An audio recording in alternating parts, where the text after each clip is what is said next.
Ouais. Jessica, vas-y, si tu as une question. tu as le micro, non? Parce que là, j'avoue, on sait. Bonjour. Il y a pas besoin qu'on t'entende. Enfin, ça marche. C'est ça que je veux dire.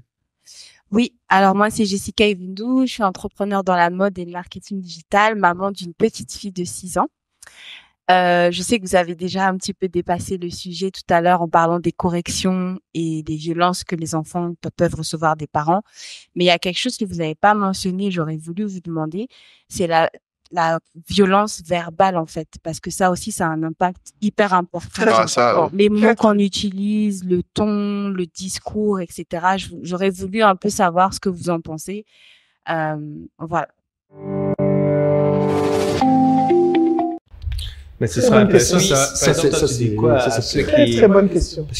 Ça, c'est un truc que je me demande souvent dans les écoles, dans les crèches, parce que forcément, tu choisis ta crèche, tu parles à la direction, la belle vision, etc. Mais tu te demandes, OK, au quotidien, oui, les gens qui gèrent les enfants, comment on parle à mon enfant? Mais déjà, moi, je trouve la violence verbale est beaucoup plus, enfin, psychologique, ça impacte beaucoup plus, je trouve. Bien sûr.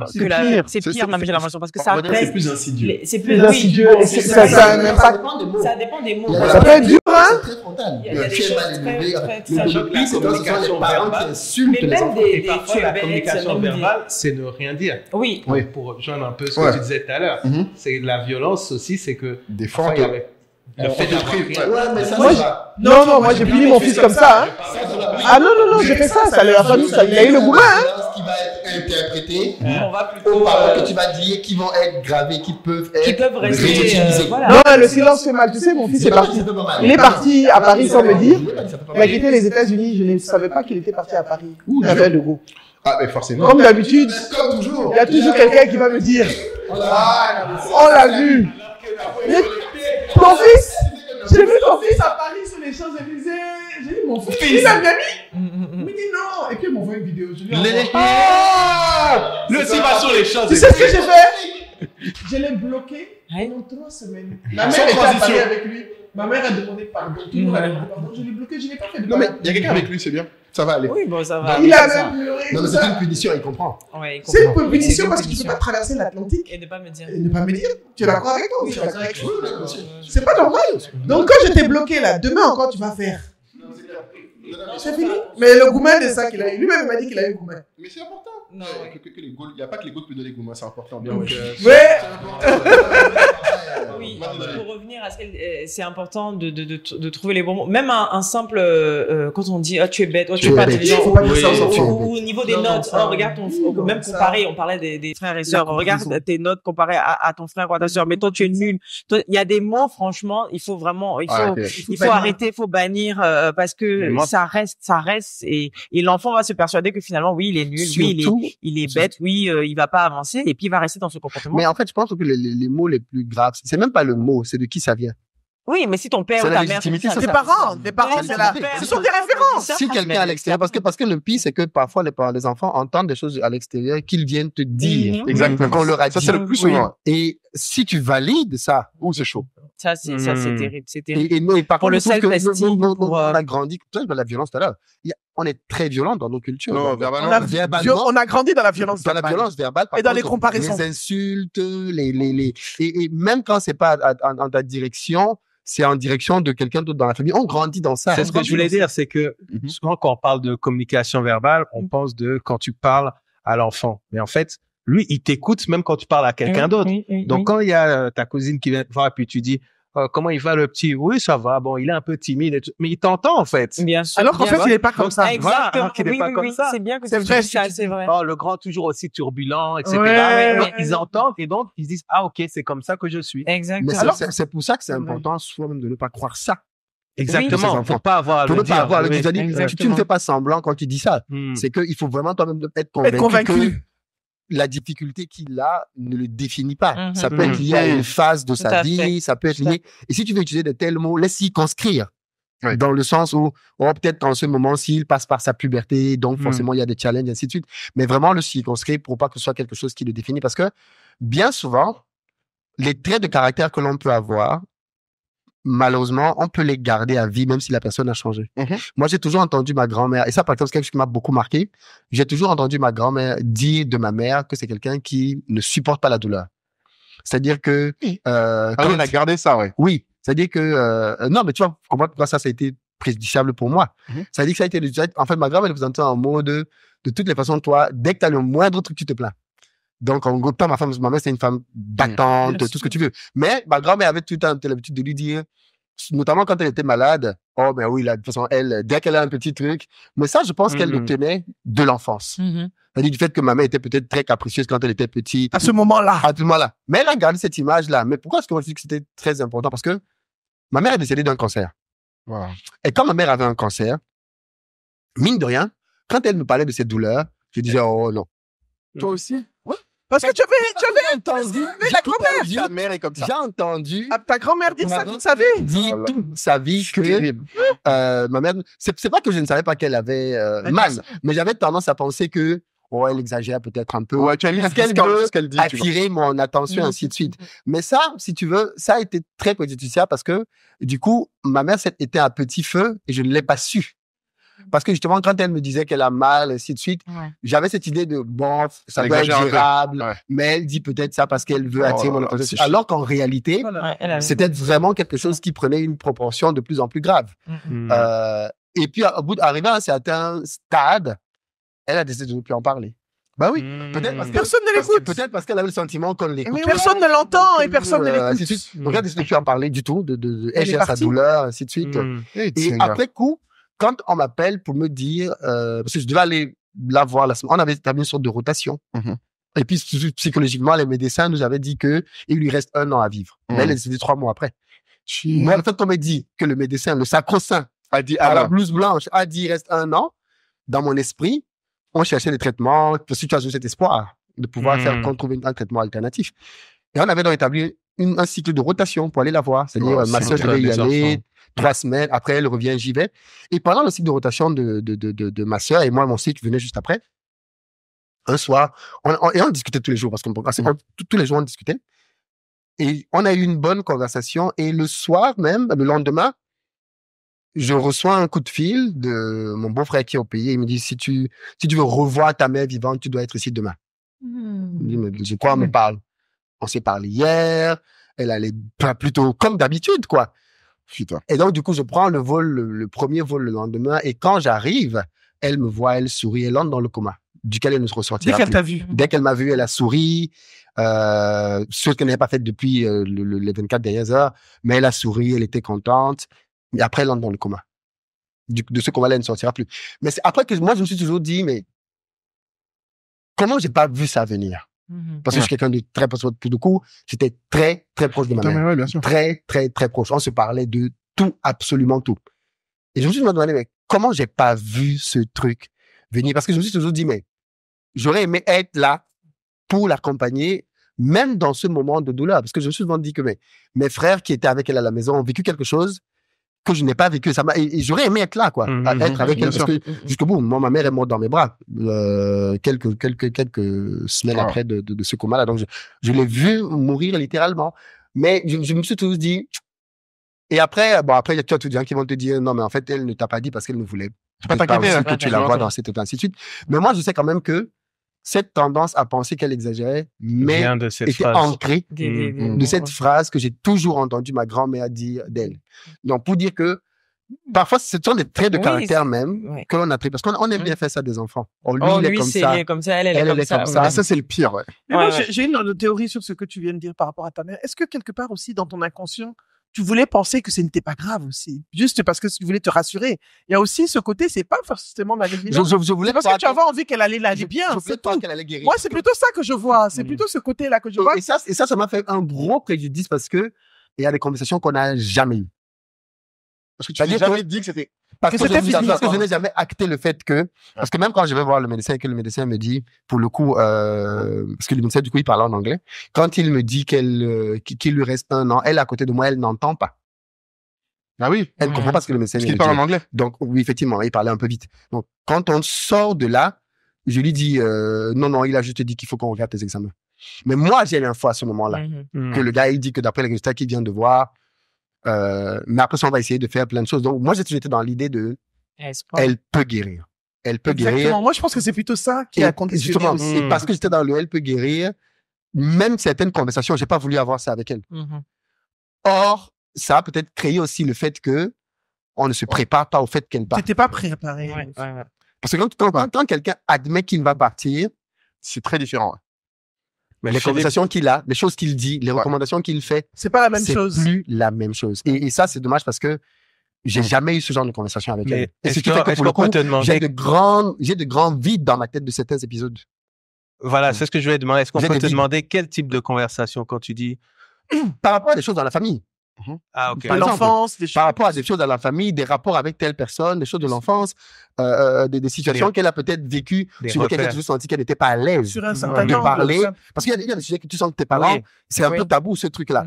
Ça, on aurait mis ça sur la table. Maintenant, tu es adulte, tu veux savoir ça. Je veux savoir ça. Et surtout, qu'est-ce que tu me recommandes par rapport à telle chose? Parce que quand quelqu'un sait qu'il va partir, par exemple, et putain, elle avait commencé une fois. On avait une discussion parce que, par exemple, elle avait des biens au Cameroun. Et sur un des biens, m'a par exemple dit un jour, ce bien-là, je souhaiterais que l'argent qui sorte de ce bien-là soit toujours donné elle a cité un de mes petits frères. C'est-à-dire que pour le coup, elle a acté le fait que ce bien-là, c'est pour lui. C'est pour lui. Je veux que ce soit pour lui. Juste aujourd'hui, c'est respecté. Ça a été, ça sera toujours respecté. Mais tu vois, ce genre de conversation, j'aurais aimé qu'on puisse discuter de, OK, elle va partir, faire le deuil de, OK, elle va partir. Parce qu'à la fin de la journée, l'une des choses qui nous fait beaucoup mal, c'est qu'on vit comme si on n'allait jamais mourir. Alors qu'on est sûr qu'on va mourir.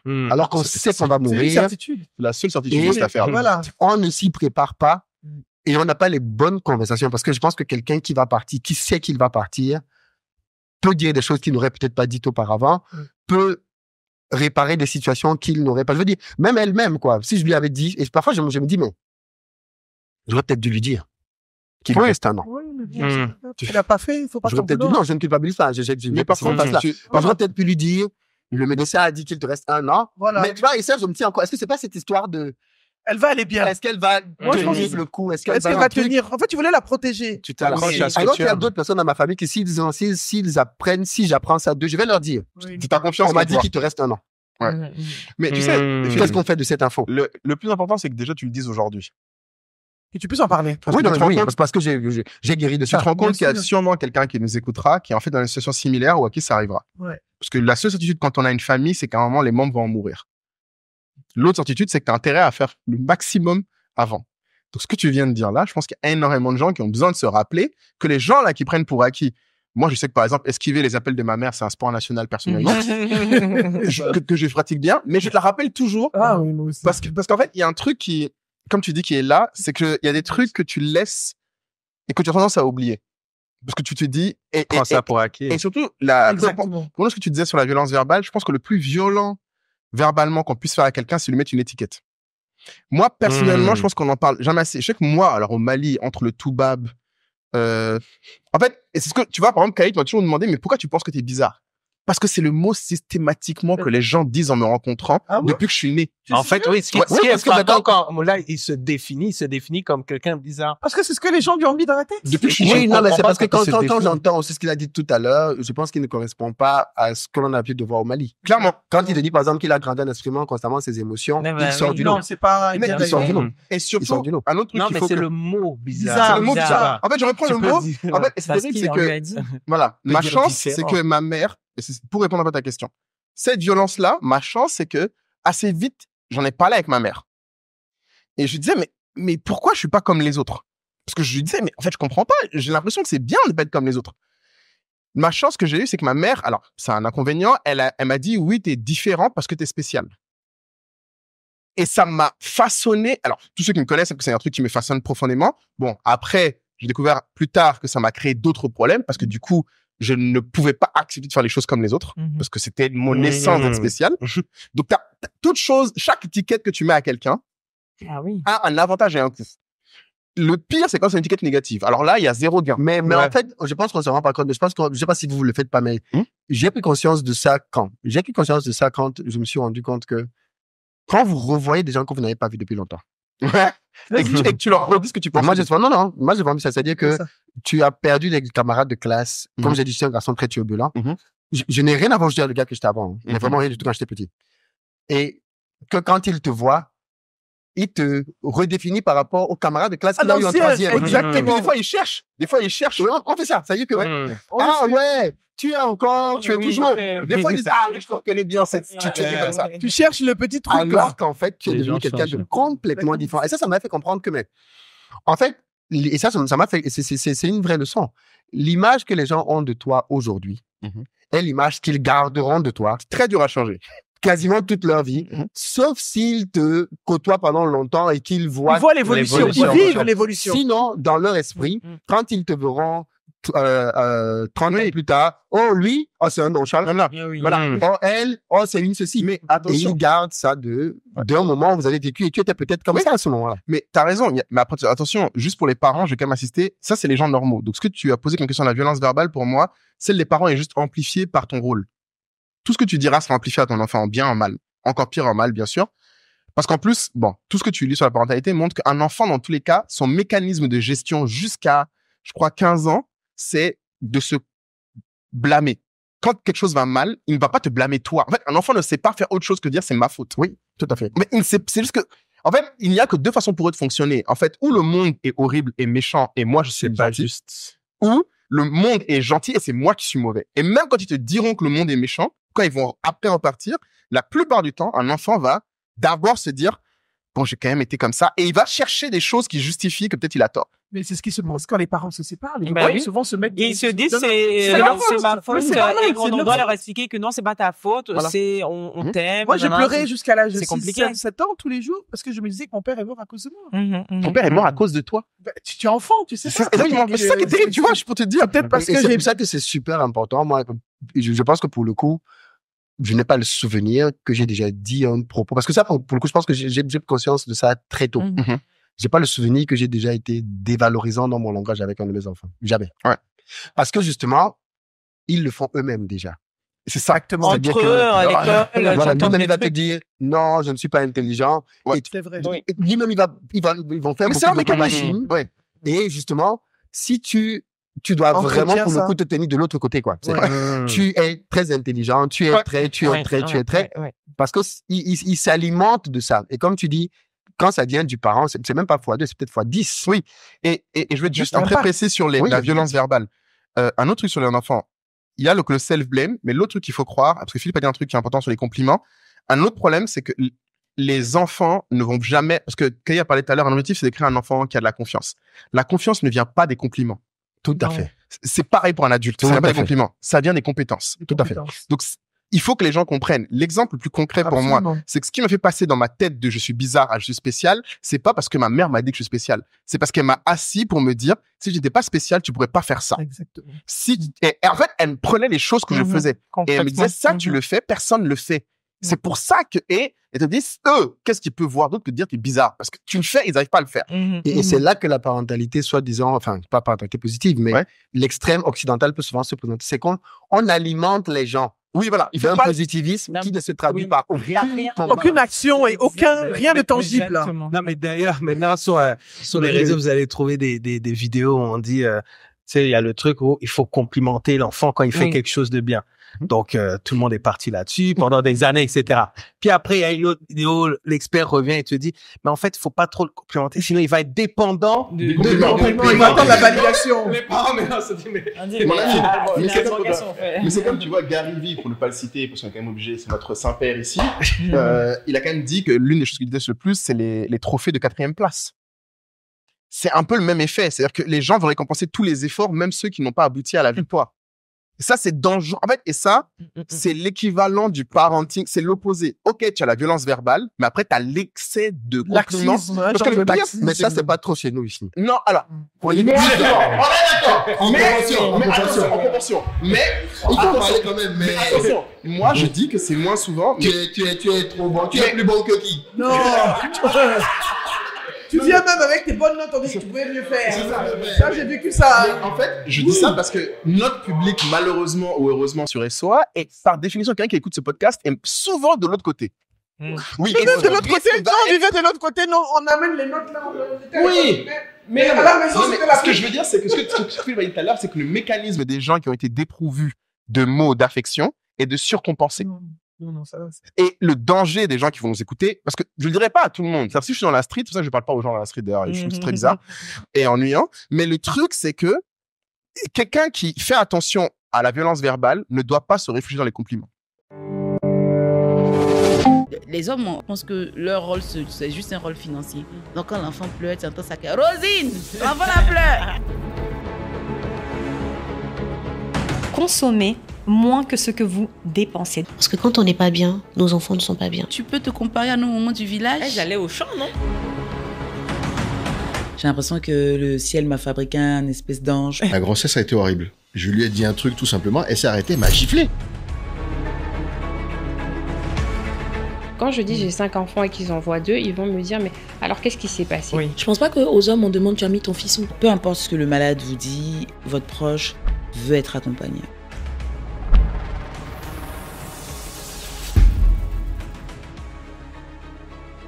Les femmes doivent se mettre en tête que la charge mentale, elle existe des deux côtés.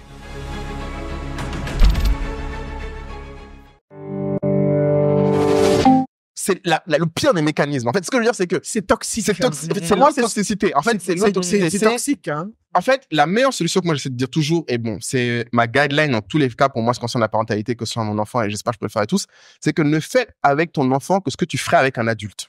Je suis d'accord. Parce que c'est pas compliqué. Si tu complimentais un adulte, en fait, pour moi, c'est l'inverse. Ah ouais, tu fais pas? Parce que pour moi, j'ai pas, je sais que je peux être très dur, très blessant, très cassant avec des adultes. Parce que je pars du principe que tu es adulte, tu peux encaisser. Ah oui, donc non, pas dans ce sens-là. Je pense pas que c'est ça qu'il veut dire. En fait, je complimenterai pas quelqu'un que je pense qui est nul. Ah oui, d'accord. C'est ça qu'il veut dire. Si quelqu'un est nul, il est nul. Un enfant, même si je pense qu'il est nul, je vais essayer de l'aider. C'est pas la même chose. C'est pas, la différence est là. Mais le gros truc, c'est que et encore, est-ce qu'un enfant est nul? Non! Et c'est genre, c'est que, mais le truc, c'est que moi, toi, tu as du genre à dire que je suis capable de dire, par exemple, le dessin des travaux. Non, mais dans ma tête, non, faut pas dire ça à ton enfant. Non, mais je vais pas lui dire. Ce que je veux dire, c'est que le point principal. Non, c'est les gens qui disent que, non, mais il y a des bébés moches. Non, mais il a raison dans un sens. Il y a des qui sont vilains. Non, mais il a raison dans un sens. Mais attention, mais je vais pas dire ça dans un sens. Parce que là, je vais écouter ce qu'il dit. Il a raison dans un sens parce qu'il y a des parents qui se voilent les yeux par rapport à leurs enfants. Qui pensent que leurs enfants sont bons partout dans tout. Einstein. En fait, c'est pas vrai. Il y a des domaines comme tout être humain dans lesquels ton enfant n'est pas bon. Il est même en la réalité nul dans ces choses-là. Il faut voir comment je peux l'aider. Voilà. Mais quand il faut parler de projet Mbappé. Non, mais c'est ça que le projet Mbappé, t'as des parents qui sont derrière, ils pensent que leur enfant, il est fort. Déjà, il est nul. C'est pour ça que mais il se passe même Kylian a dit ça dans arrêtez projet Mbappé. Parce que c'est une pression au foot. C'est qui son frère? Moi, j'ai beaucoup aimé ça parce que moi, je ne suis pas du tout dans la hype de. C'est son frère? Mais je suis pas au foot. C'est le frère de Mbappé. Mais t'as dit, parce qu'à la fin de la journée, qui a dit ça. Je pense que ses parents n'ont pas poussé. Il faut donner à l'enfant les conditions. Moi, je pense que mes enfants doivent apprendre à jouer au foot parce que c'est un élément d'intégration. C'est-à-dire que tu peux pas être un Africain, tu grandis en Afrique, tu sais pas jouer au foot. Tu es foutu. Je ne sais pas jouer au foot. Oui, mais tu as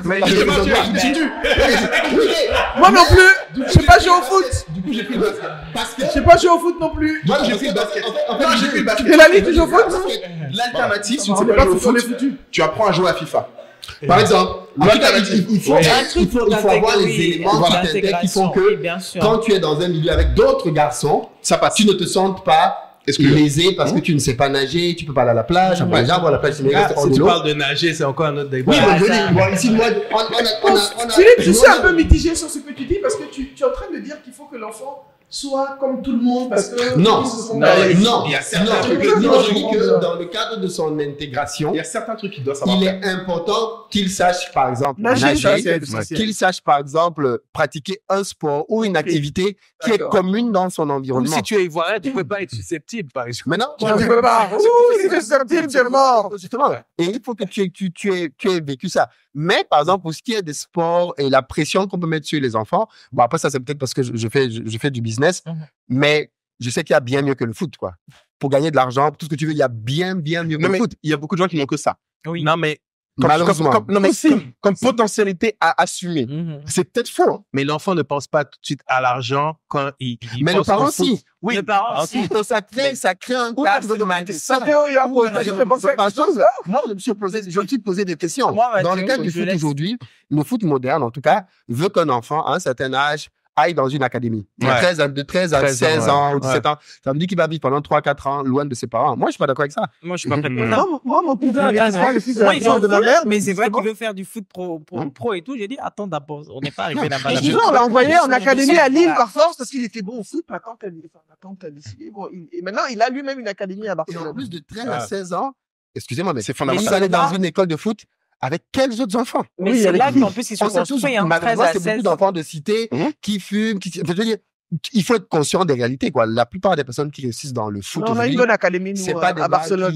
Voilà, c'est souvent des enfants. La promo Wally, ton académie est bien. En cité, dans un environnement très difficile. Tu arrives vraiment dans l'élite, type Clairefontaine, Même à Clairefontaine, qui arrive à Clairefontaine, c'est pas les Nasseries, les...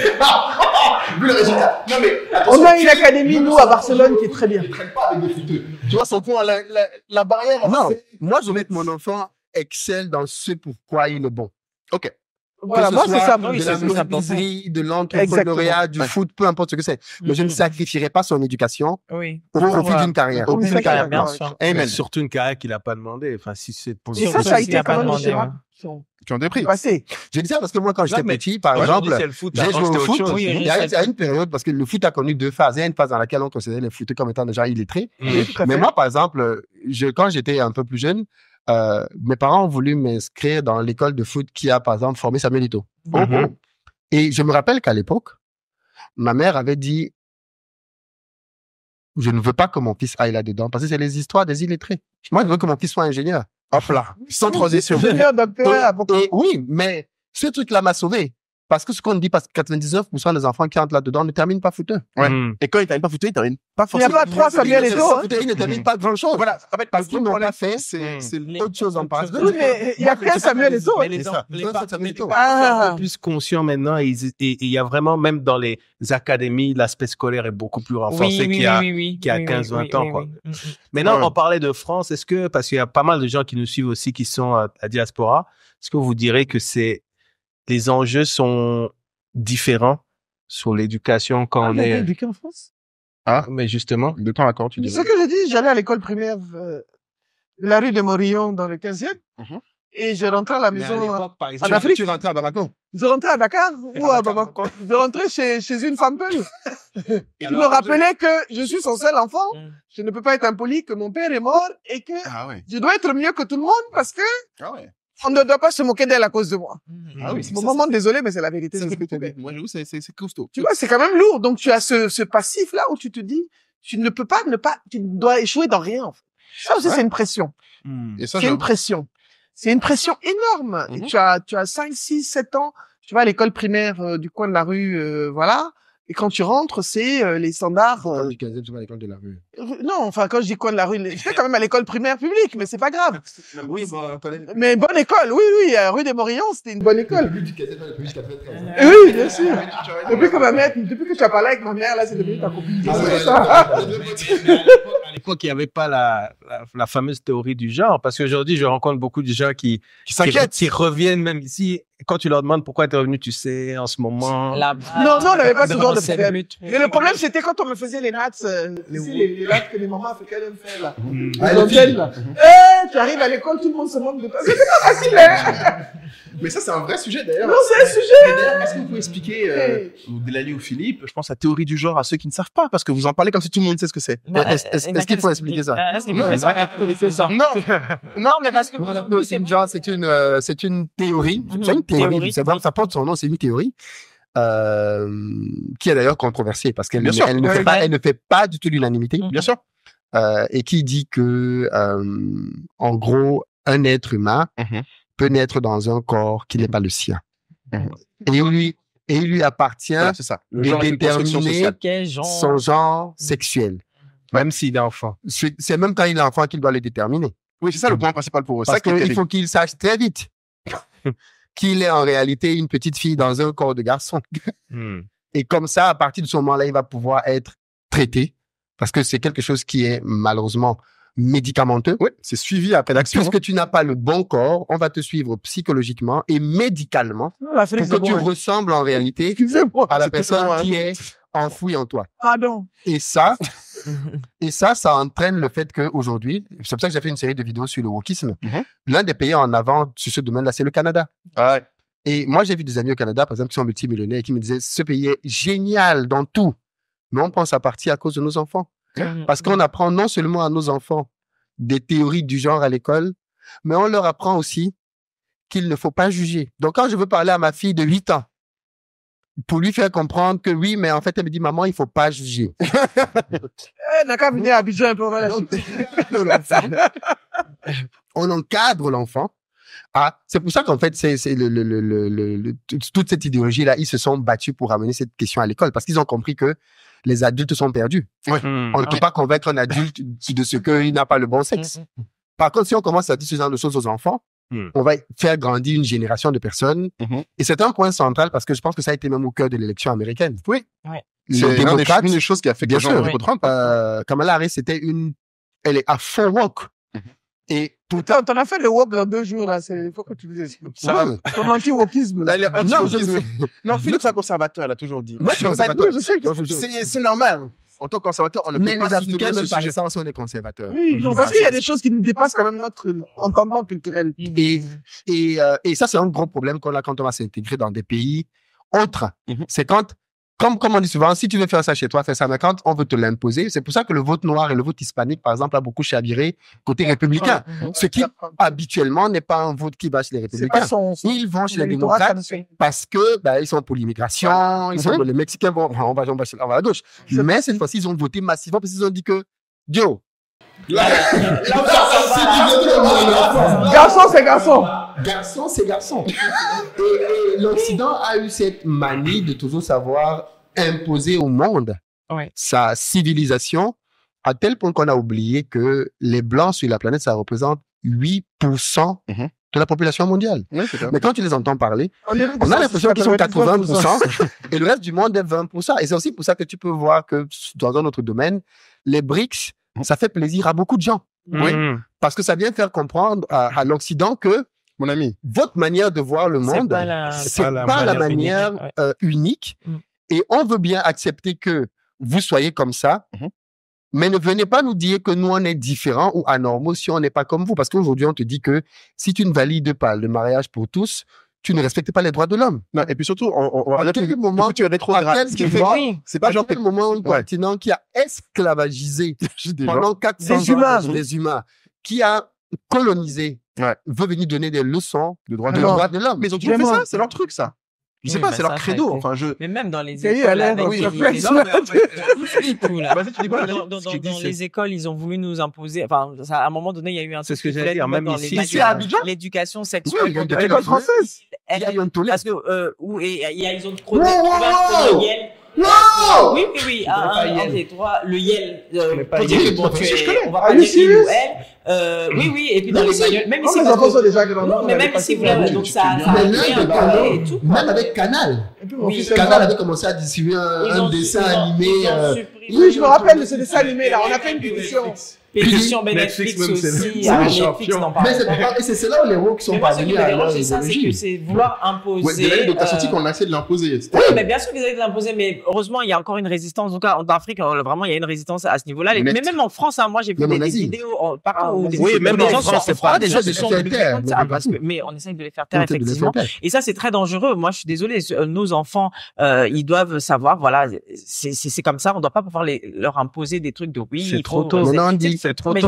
L'éducation sexuelle, à quel âge? Ils étaient même on dit plus papa, maman. Un parent. On dit parent, un parent. Ah bon? Ouais, c'est arrivé là-bas.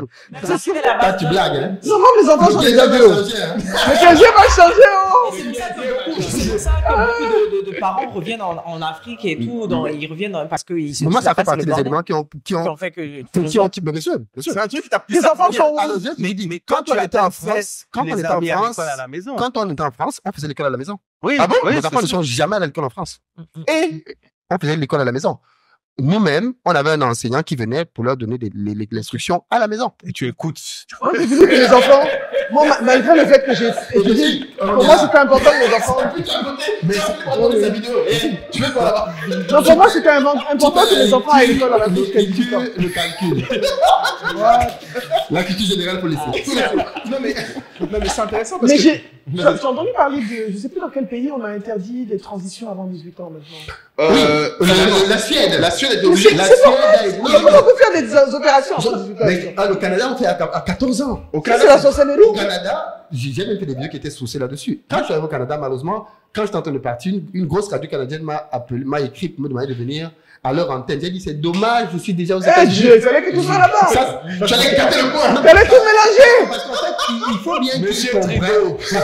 Ça, c'est le problème de la diaspora. Quand la diaspora est quelque part et qu'elle a des papiers, elle se comporte comme des sous-citoyens. Elle n'ose pas s'exprimer. Elle n'ose parce qu'elle a peur qu'on va lui brandir la menace de on te retire tes papiers. Et donc, du coup, je vois souvent ça chez beaucoup d'Africains. On se plaint entre nous, mais on n'ose jamais lever la voix pour dire on n'est pas d'accord avec ci ou ça. Et ça fait de nous à peu près des sous-citoyens. Mais vous dire, qui dans la diaspora va être d'accord pour le fait que... Non, j'aime bien. Je viens de lire un livre là-dessus. Il y a le dernier livre d'Emile Boom, Le rêve du pêcheur. Elle parle de ce cas.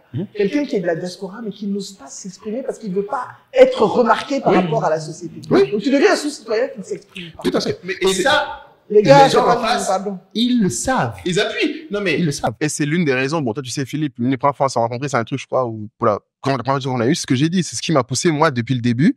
J'ai toujours dit, mes enfants grandiront dans un pays où ils sont majoritairement noirs et idéalement en Afrique. Ah, moi aussi, c'est pareil. Et c'était le débat parce que ce que tu décris là, et ça revient un peu à ce qu'on disait tout à l'heure, c'est que, en fait, la définition pour moi de l'enfance, c'est le questionnement. On parle souvent de la tribu Telegram et souvent les gens nous entendent parler de personnes, de ce qui se passe dedans. Mais si vous vous demandez qu'est-ce qui se passe vraiment dans ce groupe et qu'est-ce qu'on a pour ces 150 € par an, en fait, on a un petit résumé hebdomadaire maintenant fait par notre super team Gazette SOA que je vous laisse écouter. Et après ça, n'hésitez pas à vous abonner à la tribu. C'est dans la description juste en bas. À très vite.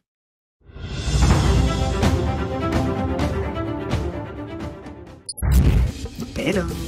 Cette semaine dans Inside SOA Tribe, toutes mes félicitations à Christian qui a trouvé la réponse la semaine dernière. Et il a souhaité mettre en avant une artiste camerounaise, chanteuse, qui le représente dans le développement de sa carrière.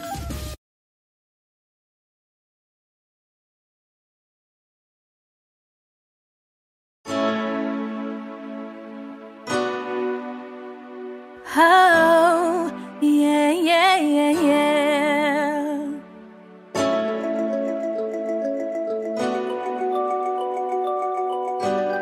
Yeah, yeah. I'm so in love. I'm so in love. Oh, I'm so in love. Yeah, yeah. I'm so in love. I'm so in love. Oh, I'm so in love. Yeah, yeah.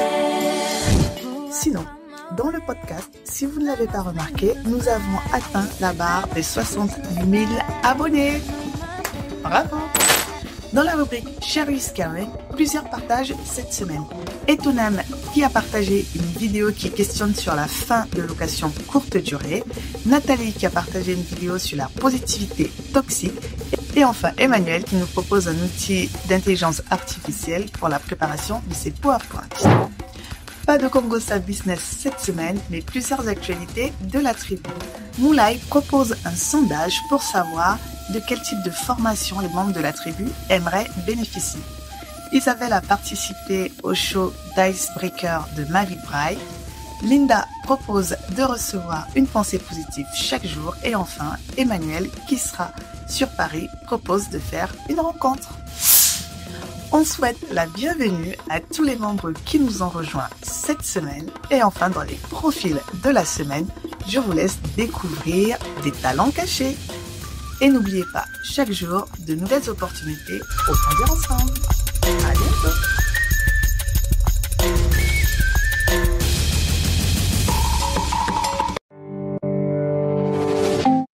Oui, et ça va jusqu'à beaucoup plus tard que ce que les gens imaginent. L'identité est très, très, très difficile à définir.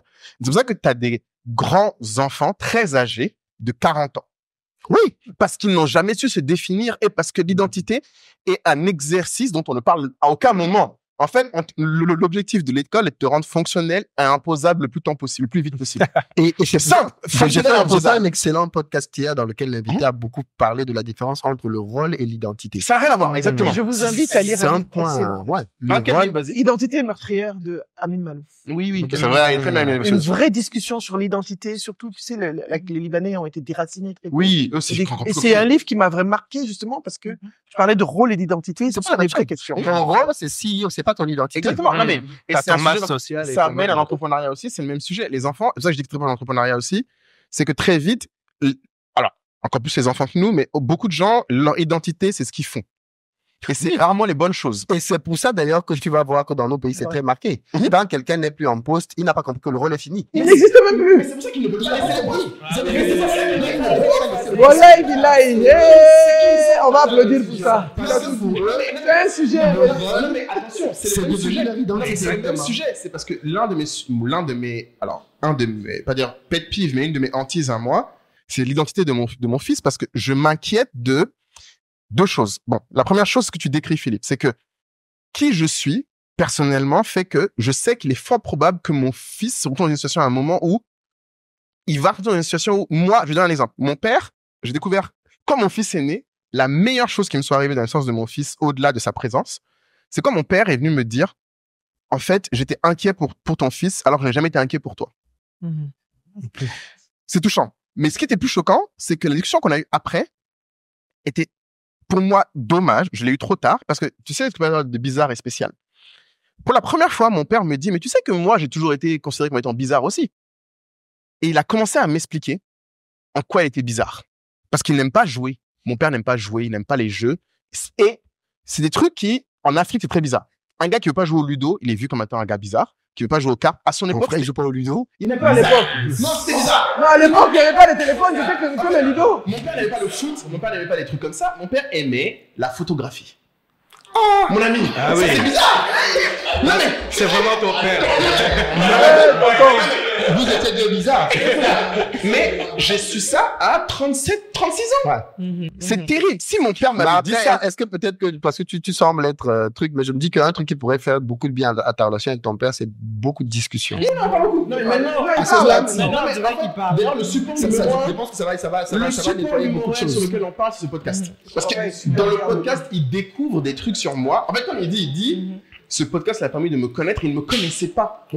Et donc, donc, pour revenir sur le point de l'identité et le truc, c'est qu'en fait, si jamais tu as réussi à avant en parler, si le plus tôt tu ramènes ce sujet de dire ce que tu fais, c'est pas forcément qui tu es, mais ce que tu fais peut des fois avoir a des raisons et a une validité. En fait, il faut reconnaître ce que les gens font de différent ou d'identique. C'est-à-dire que, par exemple, Master est l'une des personnes les plus sociables que je connaisse. Moi, je l'appelle Blair Waldorf parce que elle terrorise toutes les zones où elle arrive assez rapidement.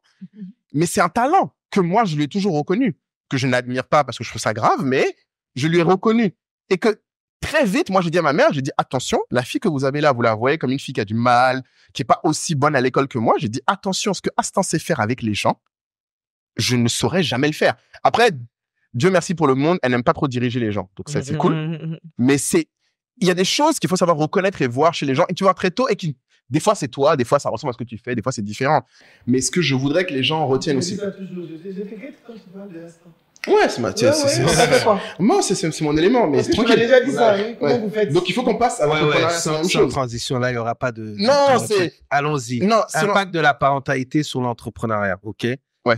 Est-ce que la parentalité est venue freiner vos ambitions? Les ont plutôt boostées? Pas du tout. Les ont plutôt structurées? Et moi, j'ai jamais compris les gens qui se servent de leurs enfants comme un prétexte de médiocrité. Hop là! Oh là là! C'est vrai, même. Beaucoup de gens vont te dire, je suis une mère, donc je ne peux pas. Non, au contraire.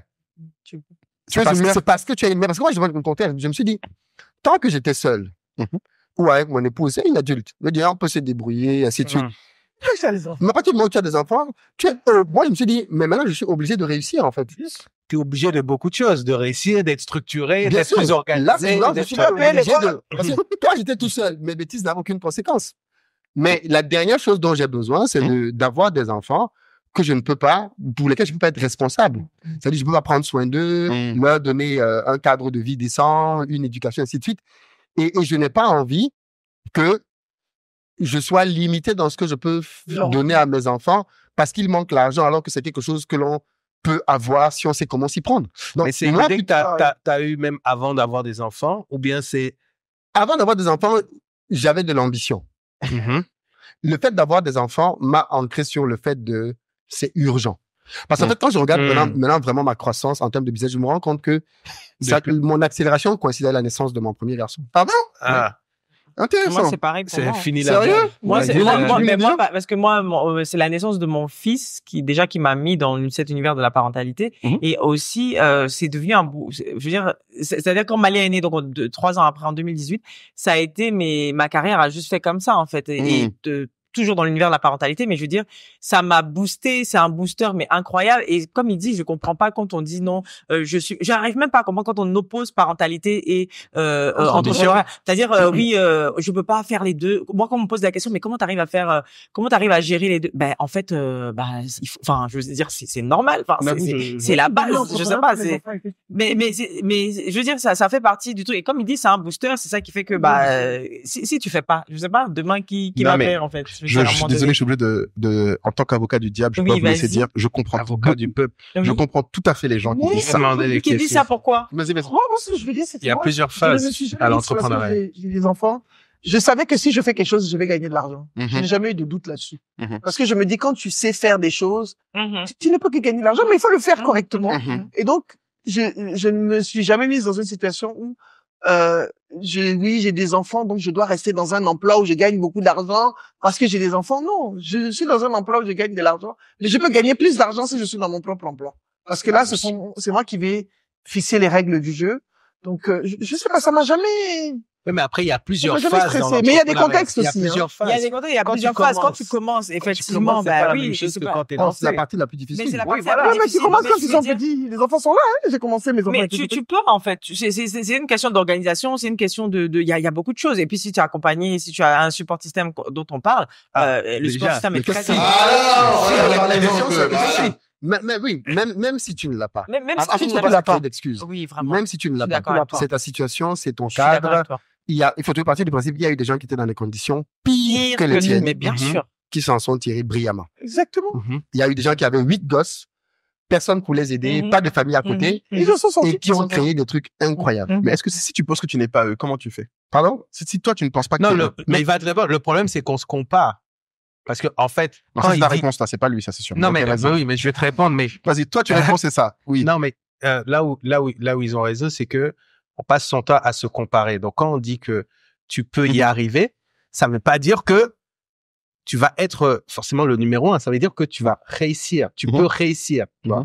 Mais quand tu te compares après à la personne qui est numéro 1 et que tu dis, je ne peux pas y arriver, très souvent, en fait, tu te compares à cette personne qui a réussi, mais tu sais pas comment elle a réussi, tu sais pas dans quelles conditions, tu sais pas comment elle est aidée, tu sais pas quels sont ses moyens, en fait. Ouais. Donc, tu vois, tu essayes de progresser dans un truc et tu te mets une impasse en te comparant à quelqu'un qui a eu d'autres systèmes. Je suis d'accord, la comparaison, ça peut stresser, mais tu fais ce que tu as à faire pour arriver là où toi tu veux aller et accomplir ce que tu dois accomplir. Et je pense pas que être parent est un frein. Au contraire, je suis d'accord, c'est un moteur. Ouais. Quand tu sais que tu dois payer des milliers de dollars de carrément aux États-Unis, voilà, tu vas gagner l'argent. Ah, voilà. Quand tu sais que tu aimes aller en vacances dans les endroits, tu vas chercher l'argent. Bien sûr. Tu vas trouver. Tu vas trouver un moyen honnête et licite. Je n'ai pas dit d'aller voler. Merci. Attends, je te laisse, parce que je sais que tu vas éteindre l'enthousiasme. Mais je vais dans votre sens sur...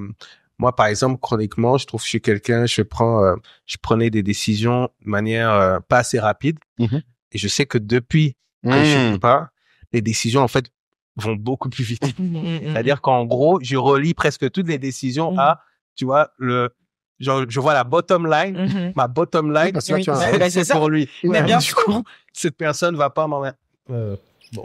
Je suis d'accord avec toi. C'est clair. Ça fait 48 heures que les gens m'écrivent. Les gens m'envoient des messages. Toi, tu m'as écrit. Je suis en train de faire mes propositions pour mes clients pour 2025. J'ai le temps de personne. Je calcule.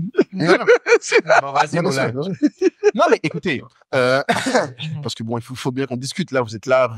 En fait, le problème d'avoir un panel que d'entrepreneurs qui parlent de ça, c'est qu'on a tendance des fois à oublier ce qui fait que les gens sont pas entrepreneurs. En fait, je veux juste, Philippe, je n'ai pas dit entrepreneur. J'ai dit ça n'empêche pas d'avoir de l'ambition. Voilà, l'ambition. Je n'ai pas dit entrepreneur. Voilà, je vais ramener à l'ambition, ce qui est déjà un sujet beaucoup plus facile à traiter. L'ambition est un sujet, je pense, qui effectivement la parentalité peut accentuer. Le sujet de l'ambition, par contre, et c'est là où moi j'ai beaucoup changé, parce que déjà, je peux pas me cacher. Moi, j'ai écrit, comme je t'ai dit, mon testament, mon énoncé de mission à 25 ans. Donc, j'avais décidé que je n'aurais pas de gosse avant 35 ans. Oui, lui, là, il vient de loin. Non, je vais très loin. Très clair. C'était... Je vais très très loin. C'est bon, t'as respecté. Ouais, mon timing est bon. Ceci étant dit, le timing est bon. Donc, que les gens... Les gens ont raison aussi. Ça, c'est un point dont on ne parle pas souvent. Voilà. Je dis de façon, si tu veux être entrepreneur, faut pas avoir les enfants vite. Oui, c'est pour ça que je parlais de ça. Non, mais tu fais la même chose, là. Oui, non, là, je suis d'accord. Toi, tu as eu tes enfants tôt. Oui, moi, j'étais pas en mode... Moi, j'avais pas ce genre de réflexion. Il faut savoir que c'est quand tu deviens entrepreneur que tu te poses quand même un certain nombre de questions qui font que tu commences à te demander oui, mais... Et non, je pars du principe que surtout quand tu es seul. Oui, voilà. Parce que moi, j'étais pas seul. Je suis avec mon épouse, donc on gère. Voilà. Mais quand tu es seul, ne t'arrange pas à avoir, repousse ça au plus tôt. Et que tu démarres. Plus tard, quoi. Parce que l'énergie que ça va te demander. Tu étais en couple à l'époque. Oui, tu vas la dissocier. J'avoue que j'étais en couple. Tu étais seul ou tu avais un Non, j'étais en couple à l'époque. Non, quand je suis en couple, quand même, c'est là. Donc, on arrive à un gros avant que je vais mettre en avant. Je vais quitter après. En fait, tous, vous avez oublié ce léger détail. Tu me parle de ça, Parle de quoi? Non, laisse ça faire. La météo. Vous êtes des escrocs. Mais en fait, le gros point que moi je sais, et c'est vraiment un truc important, c'est que le problème des gens ambitieux mais seuls, c'est très différent des gens ambitieux mais avec des gens avec eux. C'est que l'ambition, quand elle est exacerbée et seule, comme moi c'était, surtout que moi j'avais un autre penchant de mon ambition seule, c'est que j'avais une certaine culpabilité et responsabilité. Parce que je vivais avec la responsabilité que je m'étais fixée de sauver ma mère, qui est complètement ridicule, qui n'a aucun sens, que c'est pas comme si elle a besoin de moi pour être sauvée. Mais je devais prouver que ce qu'elle voyait en moi était légitime. C'était plus important pour moi même que mon propre bonheur. Et il faut que tu réalises un truc aussi, qui était important pour moi aussi de noter, c'est que, en fait, malgré la confiance en moi et la haute estime que j'ai de moi-même, j'ai toujours considéré l'entrepreneuriat comme étant le dernier niveau de test de mes capacités. J'étais plus confiant sur le fait de devenir un dirigeant que de devenir un entrepreneur. C'est-à-dire que quand tu m'as posé la question à 25 ans, pour moi, devenir CEO de General Electric, c'était 90% de chance. J'étais quasi certain que j'y arriverais. Parce que mon parcours m'avait formé à ça. C'est-à-dire que j'ai toujours été dans les grandes écoles. Je sais comment fonctionne ce monde-là. 25 ans, c'est pas quand t'as viré. Non, très bien, c'était... Après, non. Oui, quand il a de rappeler, parce que l'épisode intéressant, on m'a viré. Non, on m'a viré, mais quand j'avais 22. Non, 22. 25 ans, c'était quand je venais de finir d'être confirmé dans mon poste, j'étais senior, et que je voulais chercher un nouveau poste. Et donc, c'est là où j'ai dit, mais quel poste je cherche? Est-ce que c'est en Afrique? Est-ce que c'est en Europe? Quel type de poste je cherche? Et donc, il faut commencer par la fin. Pour ceux qui veulent savoir comment faire, rendez-vous dans notre mastermind du plan. On a déjà fait avec J'ai failli faire des... C'est gratuit? C'est gratuit. C'est gratuit pour ceux qui étaient venus. Ceux qui ne sont pas venus dans la tribu, ça se passe. Mais bon, terminé. Je ferme la parenthèse. Le point important, ce que je veux dire, c'est que pour ceux qui se ressentent ça, en fait, un truc que je peux leur dire que je ne savais pas avant. Parce que je comprends ce truc de se dire, je ne peux pas faire avant d'avoir fait ça. Parce que la vérité, c'est qu'à ce moment-là, quand j'avais 25 ans, mon père et ma mère avaient divorcé avec perte et fracas. Je payais le loyer de ma mère. En fait, à un moment, il faut que les gens aussi... En fait, j'étais le support système de trop de gens. Et ma peur n'était pas d'échouer. Ma peur était de pas être là pour eux parce que je suis trop entrepreneur. Et c'était sur mon temps et mon engagement parce que je suis un gars obsessionnel. Je n'ai jamais été quelqu'un qui va s'amuser à dire je suis entrepreneur, mais j'ai quand même une vie sociale. Je savais que l'instant où je commençais à dire mon ambition se traduit à ça, il n'y aurait plus de place pour rien d'autre et pour personne d'autre. Et d'ailleurs, ceux qui m'ont vu quand je suis entrepreneur mes 5 premières années peuvent témoigner. Je n'avais pas de copine, je n'avais pas... Les amis que j'avais, c'était vraiment à leur crédit totalement, parce que le mien, je vois pas ce que j'avais. Il n'allait même pas chez le coiffeur. Ouais, j'ai fait 2 ans seul chez le coiffeur. Enfin, ce niveau d'intensité, ça commode très mal de dire je veux une famille. Donc, ceux qui ressentent ça, je comprends. Ce que je peux leur dire que j'aurais aimé savoir, parce qu'avec le recul, je suis d'accord avec vous. J'aurais aimé, maintenant que je viens de commencer cette vie de parentalité, c'est clair que ça me rendrait meilleur entrepreneur et meilleur dans l'exécution de mon ambition. Mais à l'époque, ça aurait été compliqué. Non, parce qu'à l'époque, il y a un truc il y avait 2 trucs que je ne savais pas. Un, et ça, c'est un truc que j'ai découvert que maintenant, mais je pense que beaucoup d'entre vous peuvent partager, c'est que, en fait, tu sais, tout à l'heure, on parle beaucoup, quand les gens pensent entrepreneuriat et ambition, ils pensent pour avoir de l'argent. C'était mon premier problème. Je faisais ça pour la fin. Je veux ça pour l'argent, pour les moyens, pas pour le chemin. J'étais obsédé par la quantité d'argent que je devais avoir, les rôles que je devais avoir, la célébrité que je devais avoir. En fait, ce que je gagnais. Je ne regardais pas qui je devenais. Et ça, c'est parce que la deuxième raison, c'est que j'ai découvert que maintenant un concept que j'aime beaucoup, ce que j'appelle le concept des jeux infinis. En fait, dans la vie, tout ce qui compte, c'est les choses où le but n'est pas d'arriver, mais le but est de rester ce que tu es. En fait, ouais, c'est ça. En fait, le vrai but de se marier, c'est pas d'avoir un mariage, c'est de rester marié. Le vrai but de créer une entreprise, c'est de rester en business, pas de l'avoir créé. Le vrai but d'être en bonne santé, c'est de rester en bonne santé. C'est pas de l'avoir été un jour et après être obèse. En fait, toutes les choses qui sont importantes dans la vie, c'est des choses où le but n'est pas d'y arriver, le but est de le rester. Et en fait, si j'avais su ça avant, j'aurais compris qu'en fait, le but n'est pas d'être riche, c'est de le rester. Et pareil, qu'une fois que tu sais tout ça, tu te rends compte qu'en fait, mais être parent, c'est le meilleur exercice qui existe pour moi pour apprendre ces jeux-là. Parce qu'en fait, être parent, c'est pareil. Tu as un enfant, certes, mais il faut que tu restes son parent tout au long de sa vie. Et moi, j'ai été le meilleur exemple parce que si j'avais su ça à cette époque, j'aurais été plutôt un parent parce que j'ai vu ce que c'était d'avoir été un père tellement obsédé, ce que mon père a fait. Mon père, là où on se ressemble beaucoup, c'est sur ce côté responsabilité. En fait, il m'a eu, mais son obsession était d'être un père responsable. Du coup, je n'ai jamais vu mon père comme un père. Lui, il se voyait comme un père responsable. Moi, je le voyais comme un gars qui finançait ma vie. Et mon objectif de vie était de couper ce lien le plus vite possible. Donc, tu veux dire qu'à l'époque, tu n'aurais pas pu être papa? Non, parce que je ne voulais pas. En fait, je pourrais. D'ailleurs, j'avais une copine à cette époque. D'ailleurs, j'ai rompu, je crois, à 24 ans exprès quand tout ça. Mais bon, bref, c'est un autre débat. Mais ce que je veux dire, c'est que... Tu rentres pas dans mon testament. Non, ça rentre pas dans le plan. Non, ça rentre pas dans le plan. Non, mais ça rentre pas dans le plan. C'est pas le méchant qu'on paye. D'ailleurs, jusqu'à maintenant, elle le sait. C'est pas contre elle. C'est juste... Ça rentre pas dans le plan. Et c'est qui j'étais. Mais vraiment, je pense qu'il faudrait qu'on communique plus aux gens. Et ça, c'est un truc que vous... Je pense, les gens qui ont été en couple ont réussi ce truc-là aussi plus vite que ceux qui l'ont pas été. Les gens seuls, le problème, c'est que nous, on découvre ça trop tard. Je suis d'accord. Dangote n'est pas en couple depuis 1996. Non, mais est-ce que lui, il a été à une époque? Non, ceux qui ont été tôt en couple, je veux dire, pour résumer. En fait, je te pose la question de l'entrepreneuriat plutôt que l'ambition quand tu n'as pas été en couple ou... Mais pas, il était là divorcé, il n'a plus jamais été marié. Ouais, mais il n'est pas marié ou il n'est pas en couple? Zéro. Ni l'un ni l'autre. En couple, tu n'en sais rien, tu n'es pas dans ces affaires. Chasteté. Non, hein. Il a des dossiers. Il y a des dossiers. Des dossiers, quand même. Là, on parle d'un peu d'étiqueté, tu veux. Ma vie pour l'entrepreneuriat. Ok. Ce que j'allais dire, c'est intéressant que tu sortes ton petit carnet, justement.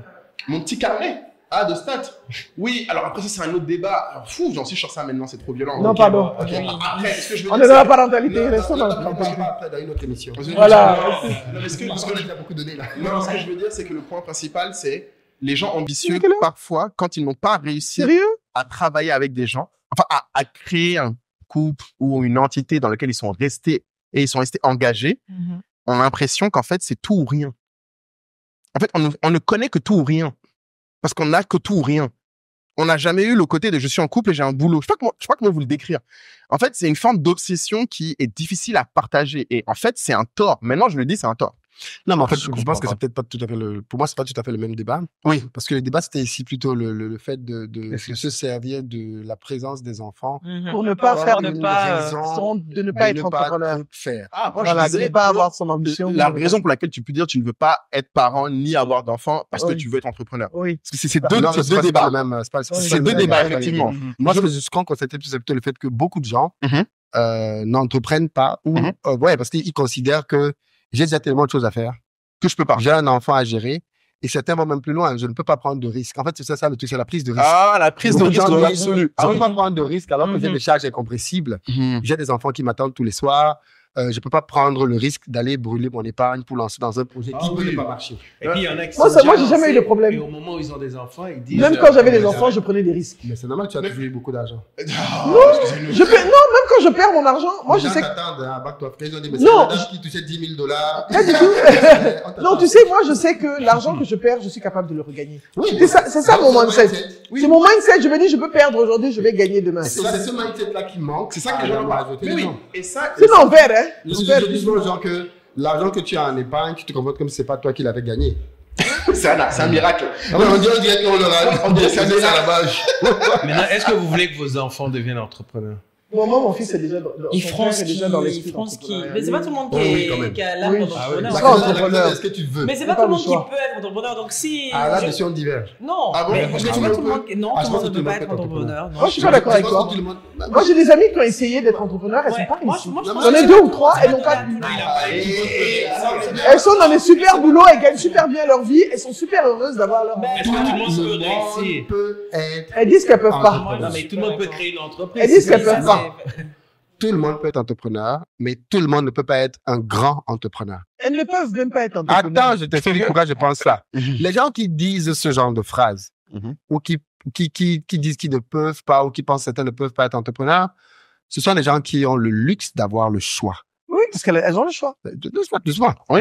En Afrique, nous sommes le continent sur lequel il y a le plus d'entrepreneurs. Parce que je vous rappelle que c'est quoi un entrepreneur? C'est la différence fondamentale entre un entrepreneur et un salarié, c'est la certitude d'un revenu. C'est tout. Qui est lié à un contrat. Un salarié, c'est quelqu'un qui a un contrat qui lui garantit que quoi qu'il advienne, à la fin du mois, il va avoir tel revenu. C'est ça. Sauf que dans nos contrées, il n'y a pas de sauf que dans nos contrées, même les salariés sont pas sûrs. Dans nos contrées, comme il n'y a pas beaucoup de jobs, la plupart des gens, tu n'as même pas, je veux dire, en Afrique, on se pose même pas la question de, tu te lèves, tu vas faire ce qu'il y a à faire. Ça peut être aller au marché, ça peut être, donc, les gens qui commencent à se dire que je ne peux pas, c'est parce que tu as le choix. Si on te met dans un environnement où tu n'as pas le choix, tu vas te lever, tu vas aller au marché comme tout le monde, tu vas te battre. Ou tu vas rester comme beaucoup de Maliens à boire le thé et le vin devant chez soi. Laisse les Maliens tranquilles, on va pas faire ton animosité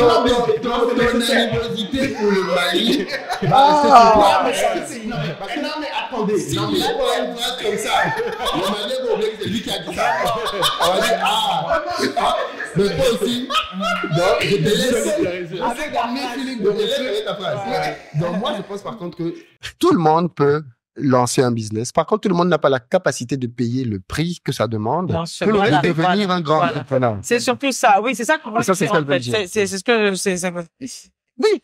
C'est ça. Et puis pour le rester, en fait, moi j'insiste, c'est un infinite game. Entrepreneur, il faut le rester. Et le rester. C'est ça le point principal. En fait, c'est pour ça qu'à la fin de la journée, entrepreneur, c'est d'abord un état d'esprit. Oui, totalement.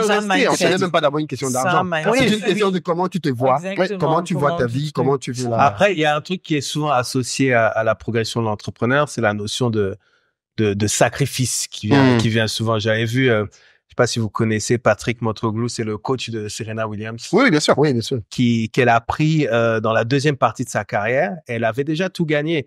Mais là, la mission, le brief, c'était je veux marquer l'histoire. Donc, tout regagner, mais plus que personne l'a jamais fait. Elle revient donc après sa grossesse, elle se réentraîne et il remarque rapidement que voilà, sa fille est importante. Est importante pour elle. Elle en parle souvent. Parfois, elle va décaler un entraînement par rapport à sa fille. Et donc, il a dit, j'ai dû l'asseoir et dit, si tu penses que ta fille est plus importante que marquer l'histoire, tu marqueras pas l'histoire. Hop là. Ça, c'est fort. Hein. Ça va. Après, c'est, oui, comme tu as dit, et pour parler de sacrifice, de choix. Mais c'est tout. Mais pas pour toi. Mais donc, c'est où tu mets le curseur du sacrifice. Mais c'est une question de choix. Mais ça, c'est le choix. Ça, c'est une question de choix. Elle a pas le cas de Dangote. Et je pense qu'il faut être très au clair avec ça. J'aime bien cette image de Kelly Massol qu'elle avait prise dans laquelle elle disait que l'entrepreneuriat, c'est comme un immeuble à étage. Et chacun décide de l'étage où il s'arrête en fonction du prix qu'il est prêt à payer. Quelqu'un peut arriver au troisième étage et il dit la vue me va ici. Très bien. Troisième niveau, c'est bien pour moi parce que je ne suis pas prêt à payer le fait de devoir être moins présente le soir. Parce qu'à certains niveaux, ça peut demander que tu ne rentres pas tard, tu rentres tard le soir, que les week-ends tu bosses en plus, que tu ramènes du travail à la maison, que tu voyages souvent. Et certains peuvent dire, et c'est là l'une des raisons pour lesquelles, au fond, les femmes ne font pas les carrières que les hommes font.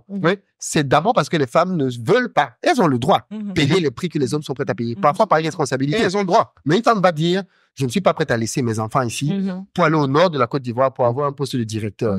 Un homme va dire, je pars demain. Je pars quand? Oh, je pars demain. Il laisse femme et enfant, il ne se pose pas plus de questions que ça. Oui. Mais la femme va dire non, mes enfants, ils doivent aller à l'école, donc elle va peut-être décliner quelque chose qui va la mener vers un chemin, qui est le chemin en réalité de la grandeur. Et donc, oui, je suis d'accord pour dire que dans l'entrepreneuriat, tu as des gens qui disent, comme Dangote, je ne veux plus être peut-être dans un mariage parce que j'ai remarqué que ça, l'exigence que ça a, on va m'appeler à 23h, à 22h. Il faut que tu viennes manger. Ma nourriture, c'est le contrat. Ma nourriture, c'est le contrat. Il n'est pas fait 3 jours. Mais toi, tu m'avais dit que ça fait une semaine qu'il n'était pas touché. Mais je ne suis pas. Je n'ai pas l'énergie. Il faut que cette raffinerie sorte. Donc, moi, je dors au bureau pendant 3 mois. Non, mais l'exemple typique, c'est Elon Musk. Les gens parlent beaucoup de lui, mais quand tu lis sa biographie, le gars dormait au bureau. Dans l'usine. Quel bureau? Il a dit qu'il était à l'usine même tout le temps. Et il louait même pas d'appartement. Non, il était là. Il a dit qu'il habitait à l'usine. Il avait son petit sac de couchage, sortait le bordel. Il habitait à l'usine. Et c'est pour ça que moi, j'ai dit, je ne serai pas milliardaire. Et ça fait toujours choquer les gens. Je dis, je ne serai pas. En fait, si je le suis, c'est un échec. C'est que j'ai foiré quelque part. Il y a un truc qui va pas. C'est que j'ai alloué trop de temps à ça et pas à autre chose. Dans quelle devise? Non, en fait, tu verras bien que la plupart du temps. Oui, mais non. Parce que pour devenir riche, je pense que pour devenir riche, tu as besoin de comprendre comment l'argent fonctionne. Oui, bien sûr. Mais je pense que les gens qui deviennent milliardaires, c'est un autre truc. Qui ne sont pas portés par l'argent. Oui, c'est autre chose. Ils sont portés par autre chose. C'est ce que tu disais tout à l'heure. C'est des gens qui veulent marquer soit l'histoire, ils sont portés par quelque chose de beaucoup plus grand que l'argent. L'argent devient un résultat. Mais c'est aucune nécessité à être milliardaire. Non, et puis même ils te le disent tous. En vrai, oui, c'est pas ça qu'ils cherchent à la fin. Tu as vu ce que fait Cameron? Cameron, 8 milliards de dollars. Voilà, il y a un truc qui est même Dangote l'a dit. Il est calé. Dangote l'a dit.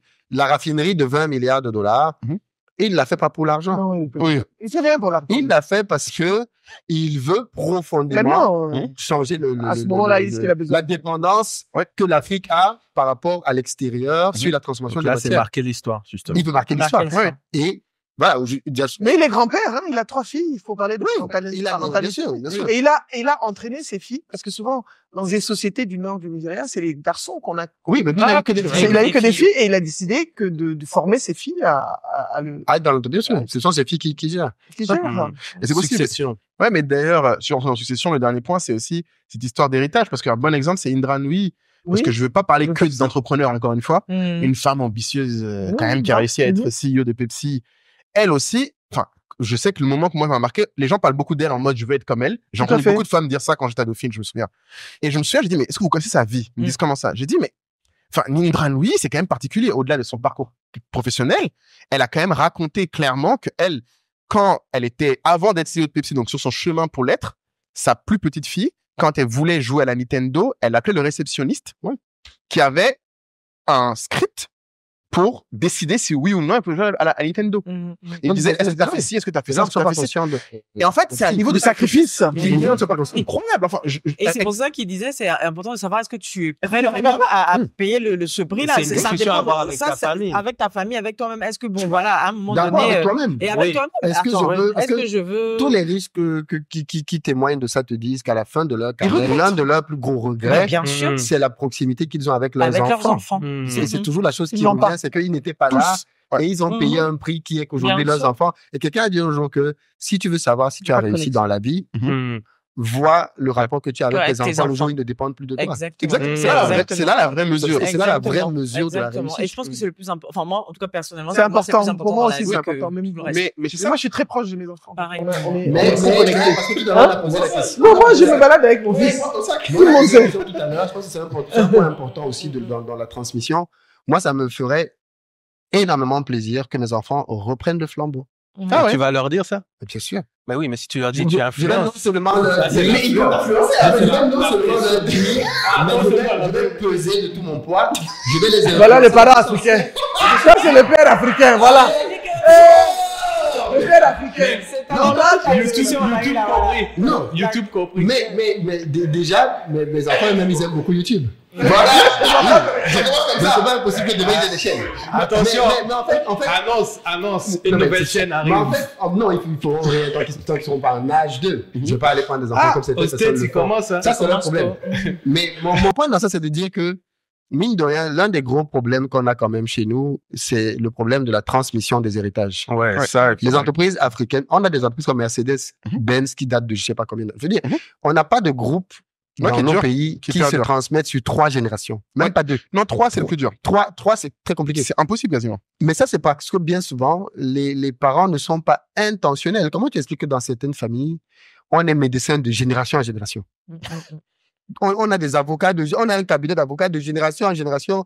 Il y a toujours parmi les enfants quelqu'un qui est dedans. Oui, les familles sont Bouygues. Le père était, les enfants sont. Il y a déjà même, parce que le gars de LVMH là, Arnaud, il a déjà identifié. Oui, ses enfants font Polytechnique. Non seulement ses enfants font Polytechnique. Et puis ils bossent tous mais ses enfants, les enfants de sa sœur, ont fait Polytechnique. Non, ils se sont assurés que, aujourd'hui, j'avais lu un truc qui disait que dans la hiérarchie, la succession est déjà assurée. Oui, on sait déjà que dans les enfants, un de ses enfants et un de ses neveux. Ils sont déjà positionnés. Ils sont déjà dans le board, hein. C'est dans dont on parle. Ils sont déjà dans le board depuis. Et maintenant, il est très investi dans la vie de ses petits-enfants. Ouais. Et donc, tu te rends compte que, mine de rien, quand on a des enfants, on se rend quand même compte que tu peux t'arranger à ce que ton enfant veuille avoir un vélo comme cadeau de fin de l'année. Pourquoi? Parce que tu lui parles du vélo toute l'année. Tu lui montres le vélo, il aime le vélo, et à la fin, il te dit, il veut un vélo. La suggestion. Vous pouvez dire que c'est la suggestion de la manipulation.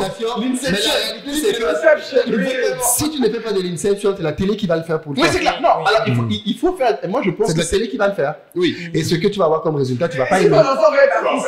Ah non, par contre, il n'y a pas de problème. Si je dis bien que je vais pousser, mais je vais jamais m'obliger. Ah, ok. Si je ressens, j'ai dit ça tout à l'heure, l'un de mes gros objectifs, c'est de voir dans quoi l'enfant est à l'aise, épanoui. Mais dans tous les domaines du monde, tu as toujours quand même le choix d'être même un artiste, tu as le choix d'être autonome ou d'être financé par quelqu'un. Donc moi, je veux toujours les pousser, peu importe leur domaine, à être autonome. Mais t'as pas peur que, tu vois, justement, en communiquant cela, qu'ils aient dans l'idée que, en fait, j'ai un boulot garanti, moi. Qu'est-ce que je vais...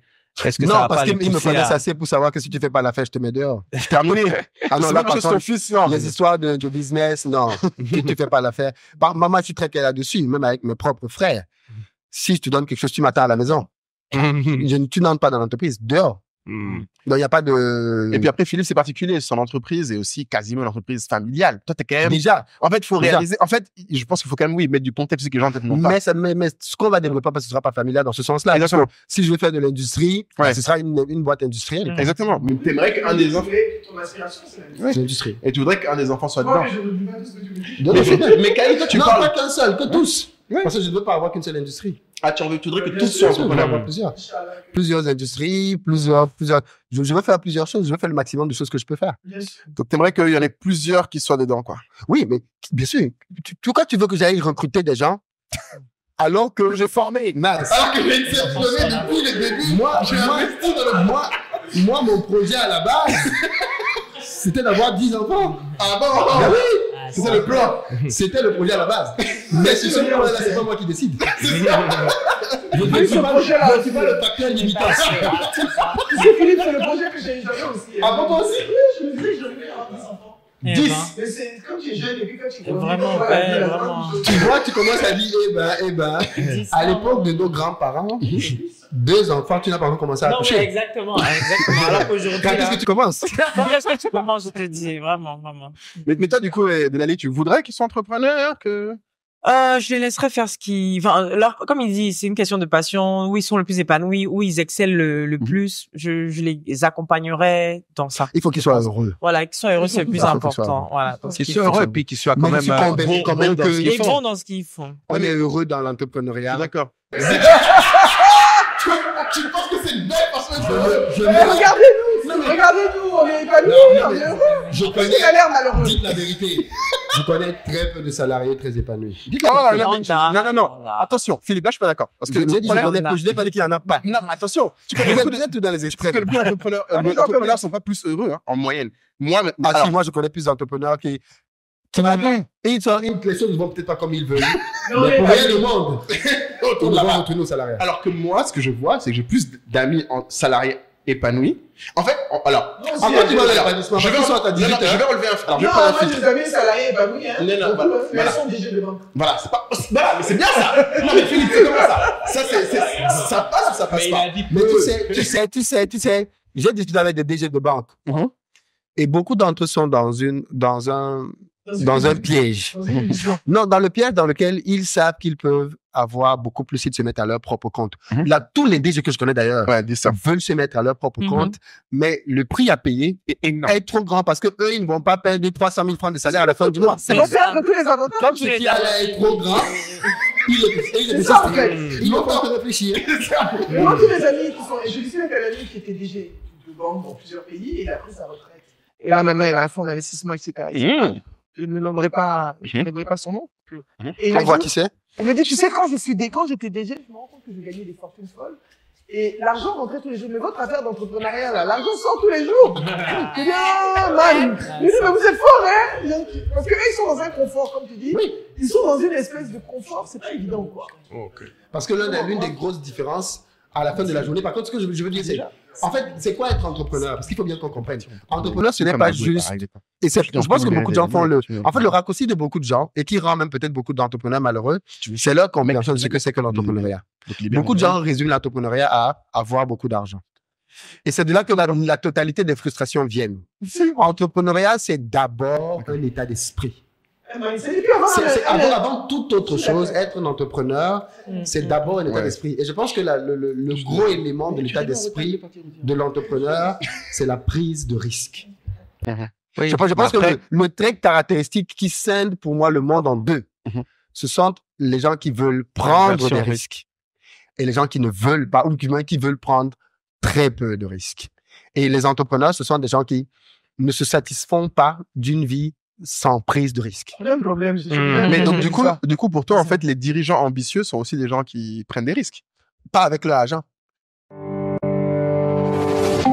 Alors, merci d'écouter ce podcast qui, j'espère, vous sera utile, qui est surtout, en plus d'être divertissant, vous sera quelque chose qui vous permettra d'apprendre. Et je sais que le mot apprendre est un peu galvaudé. C'est pas juste qu'on veut vous transmettre des informations. On espère qu'on va vous donner envie d'agir pour changer, pour être meilleur. Et il y a deux façons pour lesquelles dont vous pouvez agir pour ce podcast. La première, évidemment, c'est de vous abonner. C'est gratuit, ça coûte rien. Il y a une façon qui est payante, mais qui vous servira plus qu'elle nous servira. Et c'est de rejoindre la tribu SOA. Beaucoup de gens pensent que la tribu SOA, c'est juste un groupe Telegram, mais ils savent pas vraiment ce qu'il y a derrière. Un point sur lequel je voudrais revenir, c'est que si vous regardez bien, en fait, ce qui, j'espère, vous apporte de la valeur, c'est que nous, on partage notre expérience. Et surtout, ce que je pense que certains d'entre vous aimeraient quand ils nous écoutent, c'est partager la vôtre. Et en fait, la tribu, c'est ça. C'est plus un simple groupe Telegram. On a évolué vers une nouvelle plateforme encore plus dynamique. Certains disent quasiment que c'est un réseau social dédié aux gens qui écoutent le podcast SOA. Et dans ce réseau social, en fait, on échange, on apprend et donc on agit ensemble. Et si vous avez envie de co-construire le podcast, si vous avez envie d'améliorer votre plan, votre carrière ou de votre entreprise, ces trois choses supposent une action dès aujourd'hui et pas demain et pas dans 6 mois. C'est rejoignez la tribu SOA. Pour l'instant, ça ne coûte que 100 000 l'année, donc vous payez une fois et c'est terminé. Et comme on a une nouvelle plateforme et comme vous le savez, une nouvelle année amènera sûrement de nouveaux tarifs, donc dépêchez-vous. J'espère vous rejoindre très vite dans la tribu SOA. Ah, donc pour toi, c'est ça la différence. Par contre, du CAC 40, c'est pas son agent qui les risque. Il joue avec l'argent déjà. Il développe. Non, mais écoute, c'est dans le sens où j'espère que mes clients ne vont pas regarder. C'est ça. Vous aimez les risques. C'est ça. Donc, c'est le but du game. Oui, bien sûr. Ouais. Il va falloir apparemment qu'on interrompe. Bah oui. Cette belle discussion. Ça fait combien de temps qu'on est là? Delaï va faire un mot de la fin et puis on va... Ouais. Quel mot de la fin tu choisirais? Pourquoi c'est moi qui dois faire le mot de la fin? Parce que tout le monde donne un mot de la fin. Ah, je fais le mot de la fin. Et puis tu es les uns par tous. Non, attends, je me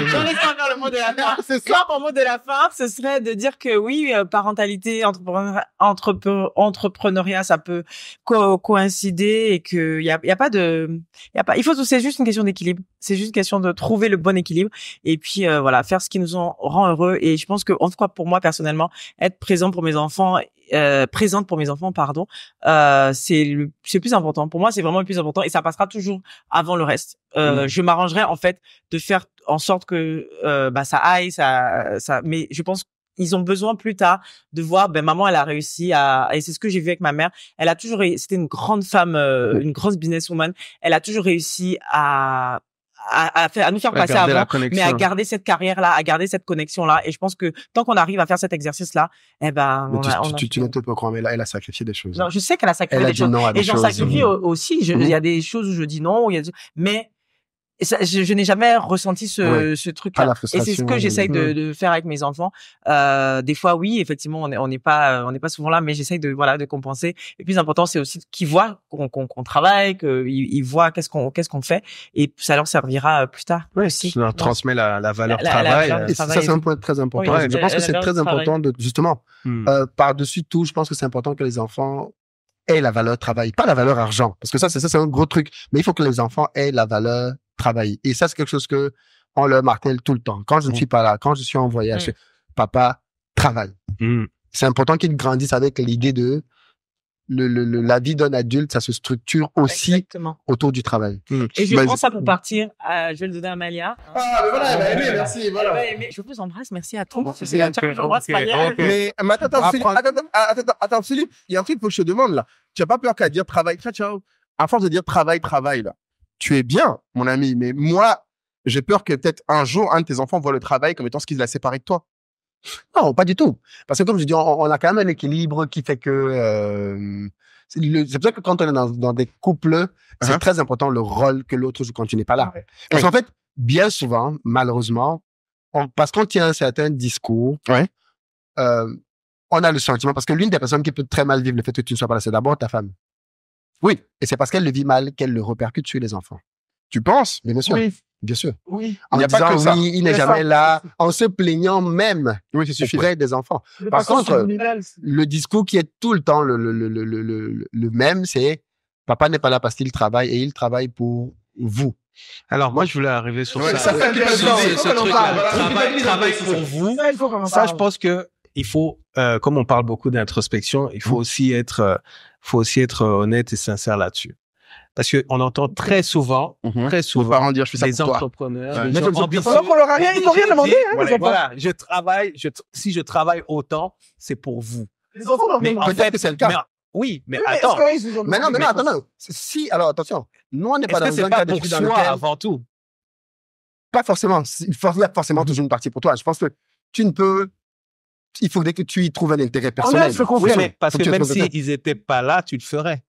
Pas forcément à la même rage. Non, mais alors, le même. Pas forcément à la même rage, ou bien le même. Pas forcément. Mais je pense que c'est important que les enfants comprennent que. Parce qu'en fait, si tu veux, quand tu n'es pas là, c'est important que les enfants comprennent pourquoi tu n'es pas là. Oui, bien sûr. Ça, c'est une chose. Ils comprennent que. Parce qu'en fait, demain vont être des responsables. Il faut qu'ils comprennent bien que la responsabilité, c'est aussi prendre soin de sa famille. Oui, ça peut supposer que dans ton cas de figure, tu dois rentrer tard, tu dois ceci. Mais je pense que ce qui est même important à la fin de la journée, c'est quand tu es là, qu'est-ce qui se passe? Parce qu'en fait, il y a des gens qui rentrent à la maison tous les soirs. Et qui n'ont pas la moitié de l'intimité que j'ai avec les enfants. D'accord avec toi. C'est pas juste une question de...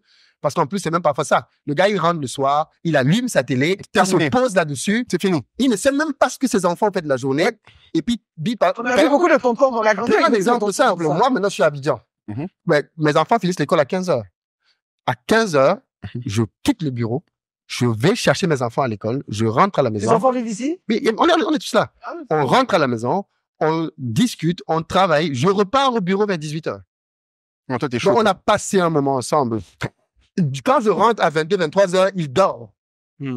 Mais je sais que ce que j'ai vécu là, peu de personnes vont le vivre. Non. Alors qu'il rentre à 18 heures. Mais Philippe, parce que quand il va rentrer, merci. C'est pas juste une question d'être là. C'est pas pour compenser les voyages. C'est parce que si j'étais là tous les jours, c'est ce que je ferais. Quand j'ai fini cette émission, tout de suite, je rentre prendre mes enfants et ma femme. On sort, on a une soirée ce soir. Demain, on a une autre soirée. Je passe du temps avec eux. Non, mais c'est pas juste une question. Parce que je voulais juste marquer la différence entre être présent. Voilà. Et être là. Connecté. Et être là. Oui, la connexion est importante. La connexion que tu décris, Philippe, je veux quand même qu'on insiste dessus parce que le danger quand tu es entrepreneur ou ambitieux, c'est qu'on pense que tous les temps de présence se valent. Non. Alors qu'ils ne se valent pas. Parce que tu considères que la présence te coûte quelque chose, donc elle apporte quelque chose à l'autre. Alors qu'en fait, tu ne peux pas mesurer la valeur à tout ce que ça t'a coûté. Ce que tu viens de décrire, c'est que tes fils, moi, ce que je donnerais, peut-être qu'on devrait faire un autre épisode, mais j'aimerais qu'on le fasse. Demande à tes fils, à leur avis, c'est quoi tes valeurs à toi? Et ça, c'est un truc qui est très intéressant à toi. Parce qu'en fait, je suis sûr que, et c'est un exercice qu'apparemment, ils recommandent dans beaucoup de conseils en parentalité, où ils disent qu'en fait, souvent, les parents, quand ils font cet exercice, ils sont des fois agréablement surpris, des fois tristement, parce que, par exemple, moi, mon père, évidemment que j'aurais des responsabilités. Parce que, mine de rien, même s'il était chez l'entreprise, il nous amenait tous les jours à l'école, mais l'autre valeur que j'aurais collée à responsable, j'aurais juste mis argent. Et j'aurais mis ignorance. Parce que de ce que moi j'ai vu de mon père en termes de connexion, qui j'étais n'était pas important. Ce qui était important, c'est ce que je réussissais ou j'échouais. Donc j'aurais mis dans la valeur de mon père réussite et j'aurais été incapable de dire qui est mon père. Oui, mais tu vois le truc. C'est pour ça que je disais que étudier le sujet de la parentalité est très important. Par exemple, je me suis rendu compte que le réservoir des enfants se remplit très vite. Oui, un enfant n'a pas besoin que tu sois avec lui 2 heures. Oui, en 5-10 minutes, tu peux déjà y apporter énormément. Tu as voyagé des semaines, t'es là, tu te dis, moi c'est bon, 5-10 minutes. Tu arrives 2 minutes après. Mais toi, tu es un homme, imagine une femme. Ah ouais? Tu voyages tous les jours, on te dit, j'ai dit les enfants qui ont 20 ans là aussi, eux aussi, je dois rester avec eux. Mais on a commencé. En fait, c'est ça c'est un autre point, par exemple. Intéressant. Mais par exemple, on a décidé maintenant avec ma femme qu'on part, on les laisse. Parce que les enfants, ça, c'est un couple incroyable. Oui, c'est incroyable. Si tu te laisses faire, c'est fini. Je sais pas compris. Mais par exemple, récemment, je tiens à ma femme qui me disait, mais j'ai l'impression que je revis. C'est vrai, je suis très épanoui. C'est justement que je revis dans le sens. Merci, Madame Simon. Non, ça c'est elle qui disait ça, c'est pas moi. C'est moi et c'est toi. Lui aussi, il revit. Le point, c'est de dire que maintenant qu'on a pris cette décision sur nous, on était à Kinshasa. Oui. On a laissé les enfants à Abidjan. On était récemment à Miami. On a laissé les enfants. On a d'autres voyages qu'on a prévus. On va laisser les enfants. Ouais. Et tu te rends compte que... Très important. Oui. Oui, c'est dommage. On s'est rendu compte que, en fait, les enfants, le souci, c'est drôle parce que quand tu n'es pas là, pareil, au début, tu t'inquiètes beaucoup, tu les as au téléphone tout le temps. C'est clair. Mais en fait, les gars, ils s'en foutent. Ils s'en foutent. Tu reviens, ils sont contents 5 minutes et là, ils continuent. Ils s'en foutent. Tu te rends compte que tu avais mis ta vie entre parenthèses. Et alors qu'il y avait d'autres moyens de gérer ça, en fait. Non, mais attention. Tu sais ta vie en parenthèse pour les gens qui vivent leur vie. Non, mais attention. Moi, je veux dire. Non, mais par contre, là où je peux corroborer, c'est que moi, j'ai vécu ça en tant qu'enfant. Ouais. C'est-à-dire que moi, qui vivais avec ma mère, était aux Nations Unies, elle voyageait tout le temps. Était souvent en mission, etc. Mais c'est vrai que mes souvenirs, c'est pas son absence. C'est sa présence. C'est sa présence. Mais comment elle faisait? C'est un truc qui est intéressant parce que moi, j'ai que le souvenir de l'absence. C'est des rituels. Il vient de dire le mot. L'éducation des enfants. Donnez l'outil aux gens des rituels. On dit qu'on va au poulet braisé, tout ça là. Nous, le dimanche, par exemple, tous les dimanches, on déjeune ensemble, on va au brunch. Il faut des rituels. Et il faut des rituels avec les enfants. Et il faut même des rituels en couple. Il faut arrêter de penser que... Il faut arrêter de penser qu'un couple, tout comme une éducation, se gère au freestyle. Non, c'est pas automatique. C'est très faux. Il faut être intentionnel. De dire que tous les mois, on va, par exemple, toutes les semaines, on va aller au restaurant une fois avec madame. On va avoir une sortie avec les enfants. Il faut être intentionnel et le marquer. Et il faut s'y tenir de force. Et ce n'est que comme ça que tu vas te rendre compte que au bout de l'année, on a quand même fait 52 sorties. On a quand même fait combien de couples sortent 52 fois? Malgré les... Oui, alors qu'ils sont là tous les jours ensemble. Mais c'est pareil. Mais ils sortent pas, ils sont bien ensemble. Mais ils ne mangent jamais dehors. Ils voyagent pas, ils mangent pas ensemble. Du coup, le couple devient routinier. Et même manger ensemble. Pour nous, c'est très important de manger ensemble. C'est extrêmement important. C'est vrai que, mais... Non, mais attention, manger ensemble, c'est pareil. Je mange ensemble avec mon père tout le temps. Moi, je mange avec mon père, mais attention. Moi, je veux juste rajouter une petite truc pour le couple, pourquoi ça marche et ça va marcher pour les enfants. C'est non, je veux juste sur il veut la mener ça sur le couple. Non, je reste sur les enfants. Mais la routine est non, le rituel que tu décris de dîner, de présence, ça doit aussi être en connexion avec l'enfant. C'est-à-dire qu'il faut qu'il y ait des trucs que lui apprécie. Kai, tu aimes les pizzas, c'est pour ça que aussi tu... Mais, non, mais forcément, les enfants ne pensent pas à ça. Le rituel, c'est pas... C'est être ensemble. Alors peut-être qu'elle a senti... Un parent connaît ses enfants. Pas toujours. Arrêtez de dire ça. Non, c'est pas vrai. Oui, peut-être pas toujours. Mais je veux dire, par exemple, attends. Là, par exemple, tout à l'heure, quand on va au restaurant, je sais ce qu'ils vont manger. Oui, parce que les enfants, c'est 2-3 trucs. Moi, je sais que si j'ai dit, on va à la piscine, je sais que... Tu sais ce qu'il va aimer. Parce que tu as testé plusieurs choses. Mais du coup, c'est prérequis du rituel. En fait, toi, tu le prends pour acquis parce que tu as fait l'effort. Mais ce que je veux dire, c'est que, et je parle pas que des pères, hein. Je suis désolé, j'ai croisé des mères d'enfants qui ont 5-6 ans.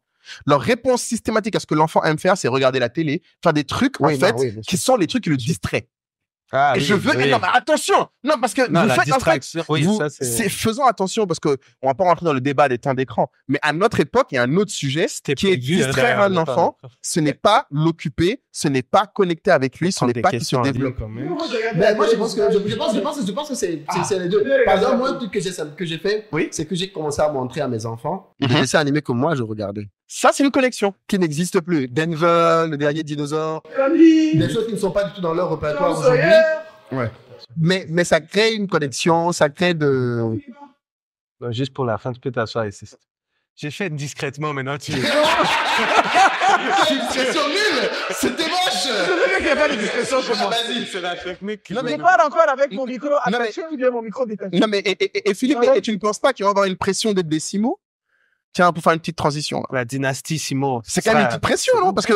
Il a déjà une pression d'être de Simo. Est-ce une pression d'être de Simo? Il est déjà une pression. Il le rend, mais c'est pas moi qui vais la mettre. Non, mais comment tu les aides à gérer ça? Parce que je sais que Kai... Non, il n'y a pas de pression. Aujourd'hui, mes enfants ne sont pas connus, ma femme n'est pas connue.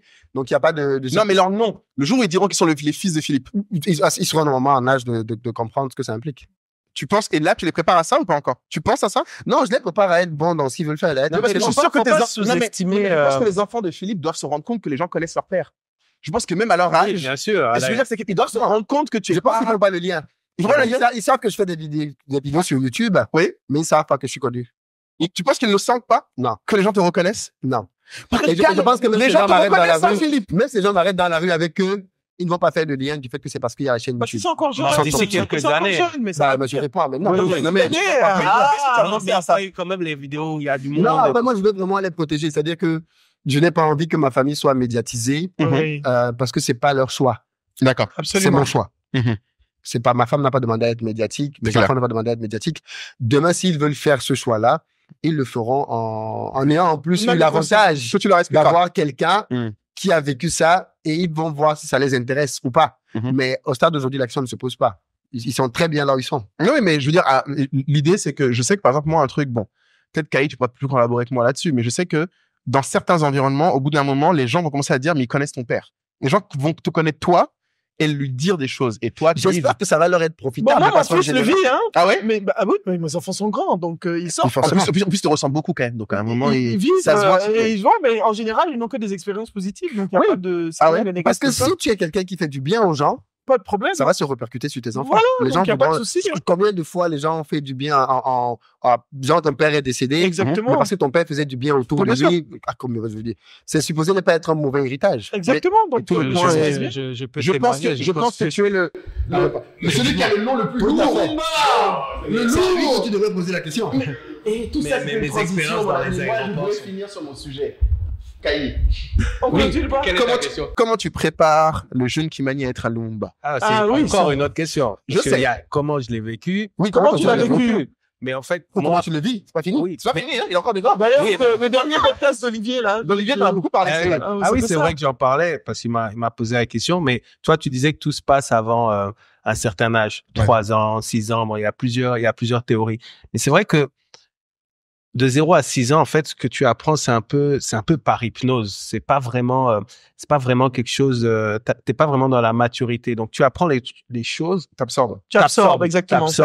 Et en fait, moi, pendant toute ma jeunesse, c'était de l'absorption. C'est-à-dire que je remarque que, puisque moi, je suis né en Belgique, j'ai fait l'école primaire en Belgique. Ouais. Je précise en Belgique, pour ceux qui connaissent l'histoire, en Belgique. Ouais, c'est vrai. Ouais. Et en plus. Et donc, dans la terre. Donc, premier jour de cours, le prof va faire la liste des présences, je sais exactement que au moment où la prof va dire mon nom, il va y avoir 2 secondes de silence. Donc, chaque année, chaque prof, chaque moment, donc tu te demandes ce qui se passe. Après, c'est que plus tard que je sais que on est en Belgique parce qu'on est réfugié politique, etc., etc. Après, tu es parce que quand tu me demandes comment tu es faire, là, j'ai pas vraiment de modèle parce que, malheureusement, comme on l'a dit, nos parents n'étaient pas très, on va dire très bavards. C'était pas outillé. Côté papa. Ah ouais? Ton père n'était pas très loquace là-dessus? Parce qu'il était engagé de ce que tu disais quand même. Il l'est toujours. Ça a été toute sa vie. Il engage obsessionnel. Et c'était engagé, obsessionnel, mais ça veut pas dire communiquer avec les enfants. Oui, voilà. Tu sais, les grands activistes, tu as plus l'histoire de Martin Luther King, de Nelson Mandela avec les enfants, c'est pas la joie. Mais je pense pas que les gens se rendent compte de ce que ça veut dire. Mais c'est pas le même, lui, c'est pas le même contexte que moi, hein. Oui. Non, mais lui, c'est Mandela, Martin Luther King, c'est le même exemple. Mais même quand, pourquoi à chaque fois je dis, mais je dis chaque fois aux gens, mais toi aussi, t'es le petit-fils de Patrice Lumumba, parce que même dans sa lettre qu'il essaie, il dit aux jeunes d'Afrique, tu vois, et il s'adresse à la jeunesse africaine, à la jeunesse congolaise, il s'adresse pas que à ses enfants, en fait. En fait, quand tu es dans un niveau où tu veux marquer l'histoire, tu n'appartiens plus à ta famille. Tu n'appartiens pas, tu vois. Donc, c'est un autre niveau. Après, tu te rends compte que après, tu rentres dans une autre phase où tu veux maintenant prendre les enseignements. Ce que j'aime bien rappeler souvent, que les gens ont tendance à oublier ou ils ne savent pas, c'est que Patrice Lumumba, il est assassiné à 37 ans. Ouais, à mon âge, ouais. Voilà. Donc, c'est un jeune qui parlait aux jeunes. Mais tu vois le niveau de maturité que le gars avait à cet âge-là. Incroyable. 37 ans aujourd'hui, les gars, nous voilà. Ouais, mon père est décédé à 36 ans. Et quand il est décédé à 36 ans, il avait déjà pu acheter un appartement à Paris, était propriétaire au Sénégal de plusieurs maisons. Il était professeur agrégé de mathématiques et de physique. 36 ans, mais les gars, là, c'était qui, ces gars? Mais c'est ça. C'est pas ce qu'on appelle les étoiles. C'est-à-dire que l'étoile, voilà, c'est ça. Mais du coup, ça fait une pression, je pense aussi. Elle passe, elle brille, et elle s'en va. Mais la pression dont tu parles, le mot pression, c'est pas forcément quelque chose de négatif. Comme il disait, si en fait c'est dans un environnement, je veux dire, si t'es l'enfant de Pablo Escobar, ouais, t'as une pression particulière. Mais si t'es, c'est charismatique. Si t'es le fils de Cristiano aussi, une pression. Mais ce que je veux dire, quand t'es dans une famille où gens autour de toi ont fait choses de bien, ça te met une pression, oui, mais positive, parce qu'en fait, tu sais que quoi que tu fasses, tu dois pas gâter ce nom, tu vois. Donc, c'est ça la pression. C'est ce que tu dis pas. C'est une pression, hein. Tes valeurs, tu as moins tendance à t'égarer. Dans ça. Tu es un Simo et chez nous, on est excellent. Simple. Il m'a toujours dit, moi, il me l'a dit quand quelqu'un a des enfants, il m'a dit, Philippe, ne transige pas avec l'éducation des enfants. Et est-ce que c'est négatif comme et il a dit clairement, ils doivent aller le plus loin possible dans leur domaine. Est-ce que tu dois aller le plus loin possible? Est-ce que tu dis ça à tes enfants? Quoi? Nous sommes pas encore. Petit, quand même. Pas encore. Mais c'est bien. Mais je veux savoir. Ma question est beaucoup pour toi. Mais oui, par contre, je leur dis, vous devez être excellent. Mais sans dire que c'est parce qu'on est des Simo. Moi, je dis pas, mais je crois que ma femme le dit. Si, c'est bien. Moi, je le dis pas. Mais du coup, pour finir, toi, t'aurais voulu que ton père, qu'est-ce que tu aurais peut-être voulu est-ce que tu as eu des questionnements que tu aurais voulu lui poser? Ou que tu aurais aimé, est-ce qu'il y a des moments où tu aurais aimé dire, ouais, je sais depuis toujours, mais est-ce que tu as des moments, est-ce que tu te souviens de moments où tu te dis, mais en fait, j'aurais voulu qu'on m'explique ça parce que je suis un Lumumba? Mais pas parce qu'un Lumumba, mais juste pour terminer ça, parce que c'est un autre point qu'on a bien abordé, mais pour moi, c'est très important. Moi, par exemple, il y a des choses que je sais que je veux transmettre à mes enfants. Okay. Mais des choses que tu sais pas, forcément. Non, je veux dire, de par mon expérience de la vie aujourd'hui, il y a des choses que je veux absolument transmettre à mes enfants. C'est-à-dire que, par exemple, tout ce qui est relations amoureuses, je veux être impliqué, beaucoup influencer mes enfants dans ce domaine-là, dans l'amour, dans le choix d'une épouse. C'est important. C'est bien qu'un père puisse transmettre ça. Sujets qui sont pas sujets qu'on aborde jamais dans les familles. On connaît pas ça. Par exemple, l'argent, c'est naturel puisqu'il y a du business et je vais forcément beaucoup parler de business avec eux. Mais c'est dont tu parles. Mais les questions de c'est quoi être un homme? Je veux en parler avec eux sur ce que c'est que la notion de responsabilité, la notion du choix d'une épouse, ce que c'est qu'une épouse, ce que c'est qu'un mariage, ce que c'est qu'un engagement, ce que c'est que la parole donnée. Il y a un certain nombre de valeurs comme ça que je tiens à inculquer moi-même à mes enfants. Okay. Et c'est tout ça qui fait le socle, parce que, au fond, je pense qu'on devrait définir aussi le socle des valeurs d'une famille. Oui, mais ça c'est un exercice important. C'est toi, tu l'as fait chez vous? Une autre famille, c'est qui? Ouais, tu l'as fait chez vous. C'est un exercice que tu n'arrêtes jamais de faire. Oui, mais il y a des bases, oui, bien sûr. Vous, ça existe déjà, j'imagine. Ça, c'est un exercice. Ma femme est constamment à Ah, vous avez ça chez nous? Quelles sont les valeurs de la famille? Qu'est-ce qu'on veut transmettre aux enfants? Il faut être intentionnel là-dessus. Tu sais, moi, je suis enfant unique de mon père. Ouais. Donc, les valeurs de mon père m'ont été transmises par ma mère. Parce que elle a dit, tout ce que ton père n'a pas pu faire mort, mais je le ferai à sa place. Donc, tu vois la pression. Donc, elle m'a transmis des valeurs, mais j'ai eu la chance. Mon père est quelqu'un qui a fait beaucoup de bien. Donc, je me suis retrouvé dans des situations où j'ai rencontré des gens. Ton père avait payé mon école. C'était le premier professeur. À l'époque, les professeurs, c'était des gens, c'est prof de maths. Quand j'ai passé le bac à l'université, il était prof en France et au Canada, au Sénégal, dans plusieurs pays. Donc, le fait qu'il ait eu cette réputation, j'en ai bénéficié d'une façon parce que je n'ai jamais rencontré quelqu'un qui m'a dit donc j'ai eu un héritage moral, si tu veux, et de valeurs, quelque part, que ma mère m'a transmis et que je transmets à mes enfants, quelque part aussi. De ça. Et l'excellence, parce que c'est quelqu'un qui... Forcément, de ce que tu as dit, oui. Les gens qui aiment l'école, qui, tu sais, eux, là, ils étudient, donc l'excellence par force. Mais tu vois ce que tu as dit là, qui est retombé sur toi, et ça, je crois que c'est une valeur qui se perd beaucoup aujourd'hui. Et j'ai bien aimé quand Denzel Washington récemment lui a posé la question, il a dit la même chose. Be nice with people. C'est tout. Il faut être bon. C'est tout. On semble oublier ce truc-là. Moi, il y a une société dans laquelle ça a disparu. Oui. Il faut être bon envers les gens. Moi, je pense que ce soit le meilleur des investissements. Soit bon envers les gens. C'est ce qui reste, en fait. C'est ce qui reste. Je vous jure que rien d'autre ne reste. Les bonnes choses qu'on a fait. Personne ne se souvient du fait que tu avais de l'argent. Personne. Tout le monde. On se souvient de comment tu traitais les gens. Exactement. Mais c'est exactement ce qu'on dit toujours. Et d'ailleurs, t'as plein de gens qui disent que, en fait, tes enfants vont se souvenir de toi. Tes petits-enfants auront une idée de qui tu es, mais leurs enfants seront probablement pas qui tu es. Par contre, les bonnes choses que tu auras fait, ils vont peut-être entendre parler à la 4e génération. Et c'est ça qui est terrible. C'est que en fait, qui tu es, tu peux te gargariser. Bon, maintenant, on a des podcasts où ils vont en nos têtes, peut-être si jamais ils ont envie. Mais même pour que cette envie arrive à la 4e génération. Sauf si YouTube cool. Voilà, ce qui n'est pas prévu. Faut garder les disques durs. Mais voilà. C'est l'une des raisons pour laquelle vous imaginez un monde où il n'y a pas YouTube. Non, mais ils auront d'autres formats, ça se trouve, ça sera autre chose. Mais ce que je veux dire, c'est que c'est une raison pour laquelle on fait ça. Moi, en tout cas, pour laquelle moi, je fais ça. C'est que c'est aussi une façon pour des gens qui sont parce que les gens, tu sais, on a eu la chance d'avoir des gens comme Fabrice Réunion qui nous ont dit que lui, il n'a pas connu son père et il connaît même pas sa voix. Tu vois, c'est des choses qu'on prend pour acquis. Et je pense que oui, beaucoup de gens ont peur d'avoir des enfants. Il faut le dire parce qu'ils le voient comme étant la responsabilité ultime, qu'ils ne sont pas prêts à assumer. Mais je pense aussi que là, j'espère en tout cas qu'on a réussi à leur communiquer tous les avantages d'en avoir. Parce que, en fait, je pense que très peu de parents parlent de ça. J'ai remarqué que, n'étant pas un parent, on n'en parlait pas. En direct? Mais depuis que je suis devenu... depuis que j'étais... En fait, depuis que t'es parent, les gens te parlent des avantages. Mais avant d'être parent, c'est impressionnant à quel point tous les gens me disaient les inconvénients. Donc, je pense... Oui. Peut-être parce qu'on pense que les avantages sont évidents. Tu vois, mais je pense que c'est comme beaucoup de choses. C'est comme ce que tu viens de dire. Be nice, on le dit pas forcément parce que ça paraît évident. Mais en fait, comme j'aime bien dire aux gens, c'est le meilleur investissement que tu puisses faire. En fait, si tu considères encore une fois avoir des enfants comme avoir des sociétés, moi, je donne un exemple. L'autre jour, je disais j'ai une cousine qui se posait la question parce qu'elle est jeune. Elle se dit, mais est-ce que je dois compter sur d'abord avoir des enfants, d'abord avoir un bon boulot? Je lui dis, en fait, je vois pas qu'il faut que tu vois le truc comme ça. Je dis, pose-toi la question de le jour où tu veux investir, par exemple, pour acheter un appartement, ou ça, tu poses pas de question. Ça paraît évident pour toi qu'il faut épargner et investir en bourse. Elle me dit, bah oui. Je dis, un enfant, c'est la forme la plus ultime de ça, qui va demander autant d'efforts, plus d'efforts qu'un investissement, plus constant, mais qui va te rapporter plus au moment où tu en auras le plus besoin. Quand tu seras même plus là.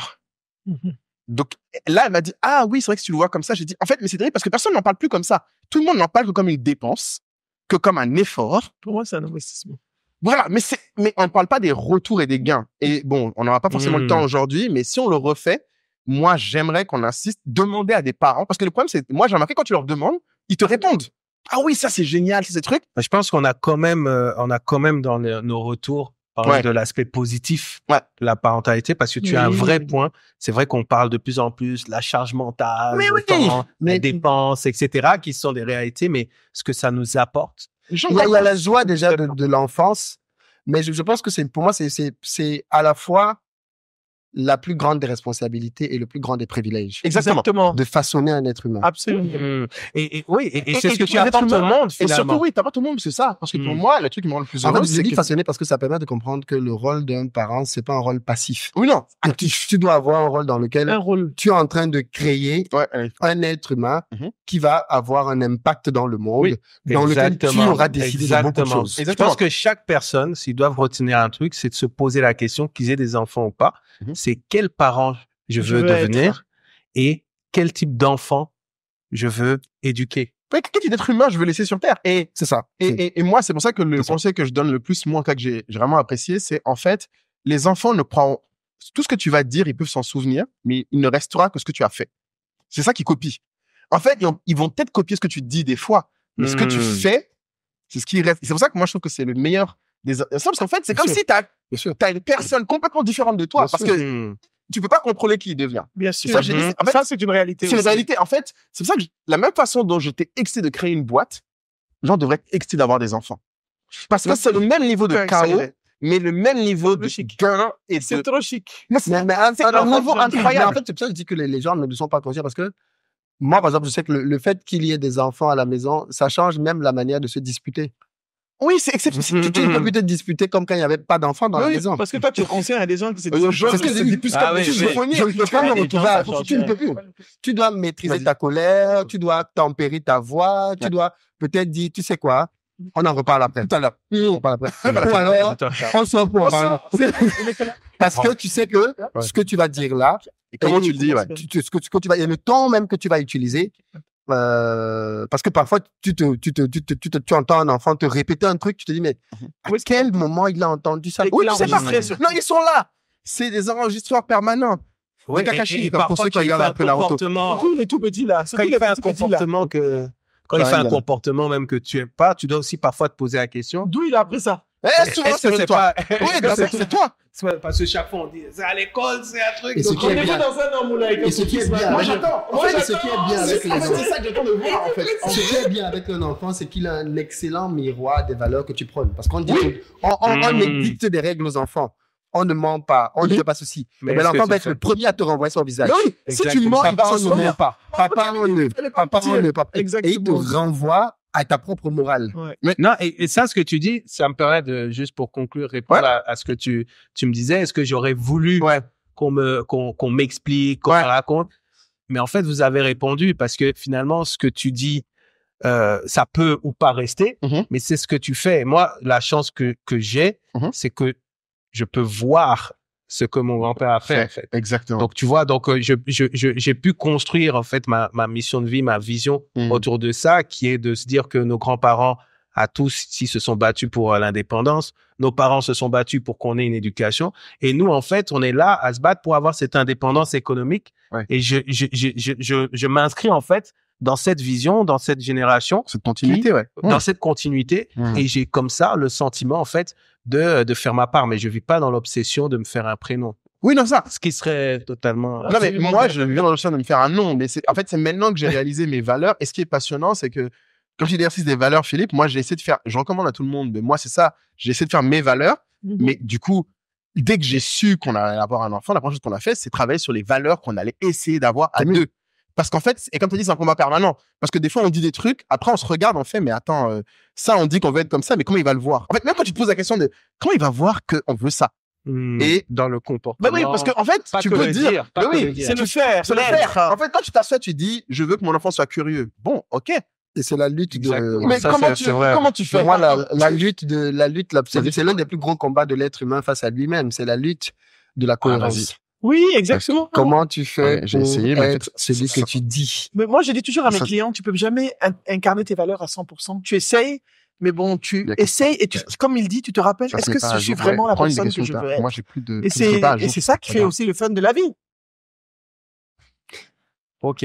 Donc, le mot de la fin. C'était le mot de la fin. Ici, là, on mange pas. Donc, depuis là, tu n'as pas terminé avec un excellent mot. C'est fini. C'est quoi, moi-même, je dois partir. C'est quoi pour mot de la fin? Faites beaucoup d'enfants. Faites beaucoup d'enfants. Faites les enfants que vous pouvez gérer. Moi, mon mot de la fin, c'est observez vos enfants, acceptez-les tels qu'ils sont, écoutez-les et acceptez que tous les enfants sont différents et que chaque enfant a son rythme, a sa façon de faire, mais donnez-leur les outils pour qu'ils puissent avancer aussi et s'intégrer dans la société dans laquelle nous sommes en train d'aller. Voilà. Je pense qu'il faut terminer ça, ayez l'humilité d'apprendre et de ne pas penser que c'est intuitif. Exactement. Ça, c'est très important. Ça, t'as déjà 4 enfants, mais tu ne sais rien. Tu connais déjà tout. Et pas qu'apprendre que dans les manuels, apprenez de vos enfants. Après, tu as 4 enfants, mais ce que tu sais faire, c'est accoucher. Tu as accouché 4 fois. Ça veut pas dire que, mais c'est vrai. Si tu sais accoucher, tu as accouché 4 fois. Ça veut pas dire que. J'aimerais savoir ici qui a des enfants. Depuis là, vous êtes là. Levez la main, c'est qu'il y a des enfants. 4 quand même. Non, on a une bonne sélection. De toute façon, si vous avez des enfants. C'est ça. Pourquoi tu veux les occuper? C'est ça. Ils ne sont pas déclarés. Caïd, ton mot de la fin. Moi, je dirais qu'il faut un truc qui n'a pas été dit. Il faut aussi essayer d'apprendre de nos enfants. Ouais. Je pense que tu as un enfant, tu apprends beaucoup sur toi et tu peux aussi apprendre beaucoup sur lui. Et sur le monde. Et effectivement, tu t'intéresses encore plus au monde. Ouais. Tu vois, moi, quand je suis sur ChatGPT, je pense à mon fils. Parce que je me dis... parce que je vois le décalage, par exemple, qu'il y a pu avoir à un moment donné, même si nos parents nous ont rattrapés. Ils sont plus ou moins à la page sur Internet. Bon, mais ils se battent, tu vois. Mais lui, il va grandir avec ChatGPT. Moi, quand j'étais à la fac, j'avais mon cahier et mon stylo. Aujourd'hui, ils sont sur Internet avec leur ordinateur. Donc, en gros, il faut être, comme dirait Van Damme, aware. Aware, c'est le mot que tu choisis. Ouais. C'est beau. Bon, moi, j'avoue, c'est simple. Je vais choisir entreprise. Que je dirais que la parentalité est la plus belle entreprise qu'un être humain puisse faire de sa vie. Ok. Vraiment. Parce qu'en fait, c'est vraiment ça. On ne développe pas. Oui, non, c'est bon. Non, c'est vraiment ça. C'est vraiment ça. C'est fini. Moi, j'ai fini. En tout cas, merci à tous ceux qui nous ont suivis. Il y avait beaucoup de messages de soutien pour toi, Moulin, et de remerciements sur ton témoignage que j'ai vu sur le truc. Il y avait des questions sur les langues. Bon, on peut pas répondre à tout. Franchement, le meilleur des remerciements, si vous voulez qu'on fasse un épisode un jour parentalité, abonnez-vous, likez, mettez un commentaire et surtout rejoignez la tribu parce qu'en vrai, c'est ça qui finance tout ça. Vous êtes là, vous rigolez, vous voulez qu'on fasse des trucs stylés, mais aidez-nous. Non, t'inquiète. On va se servir de... On peut couper, remercier, mais on va se servir de Philippe pour faire notre intro.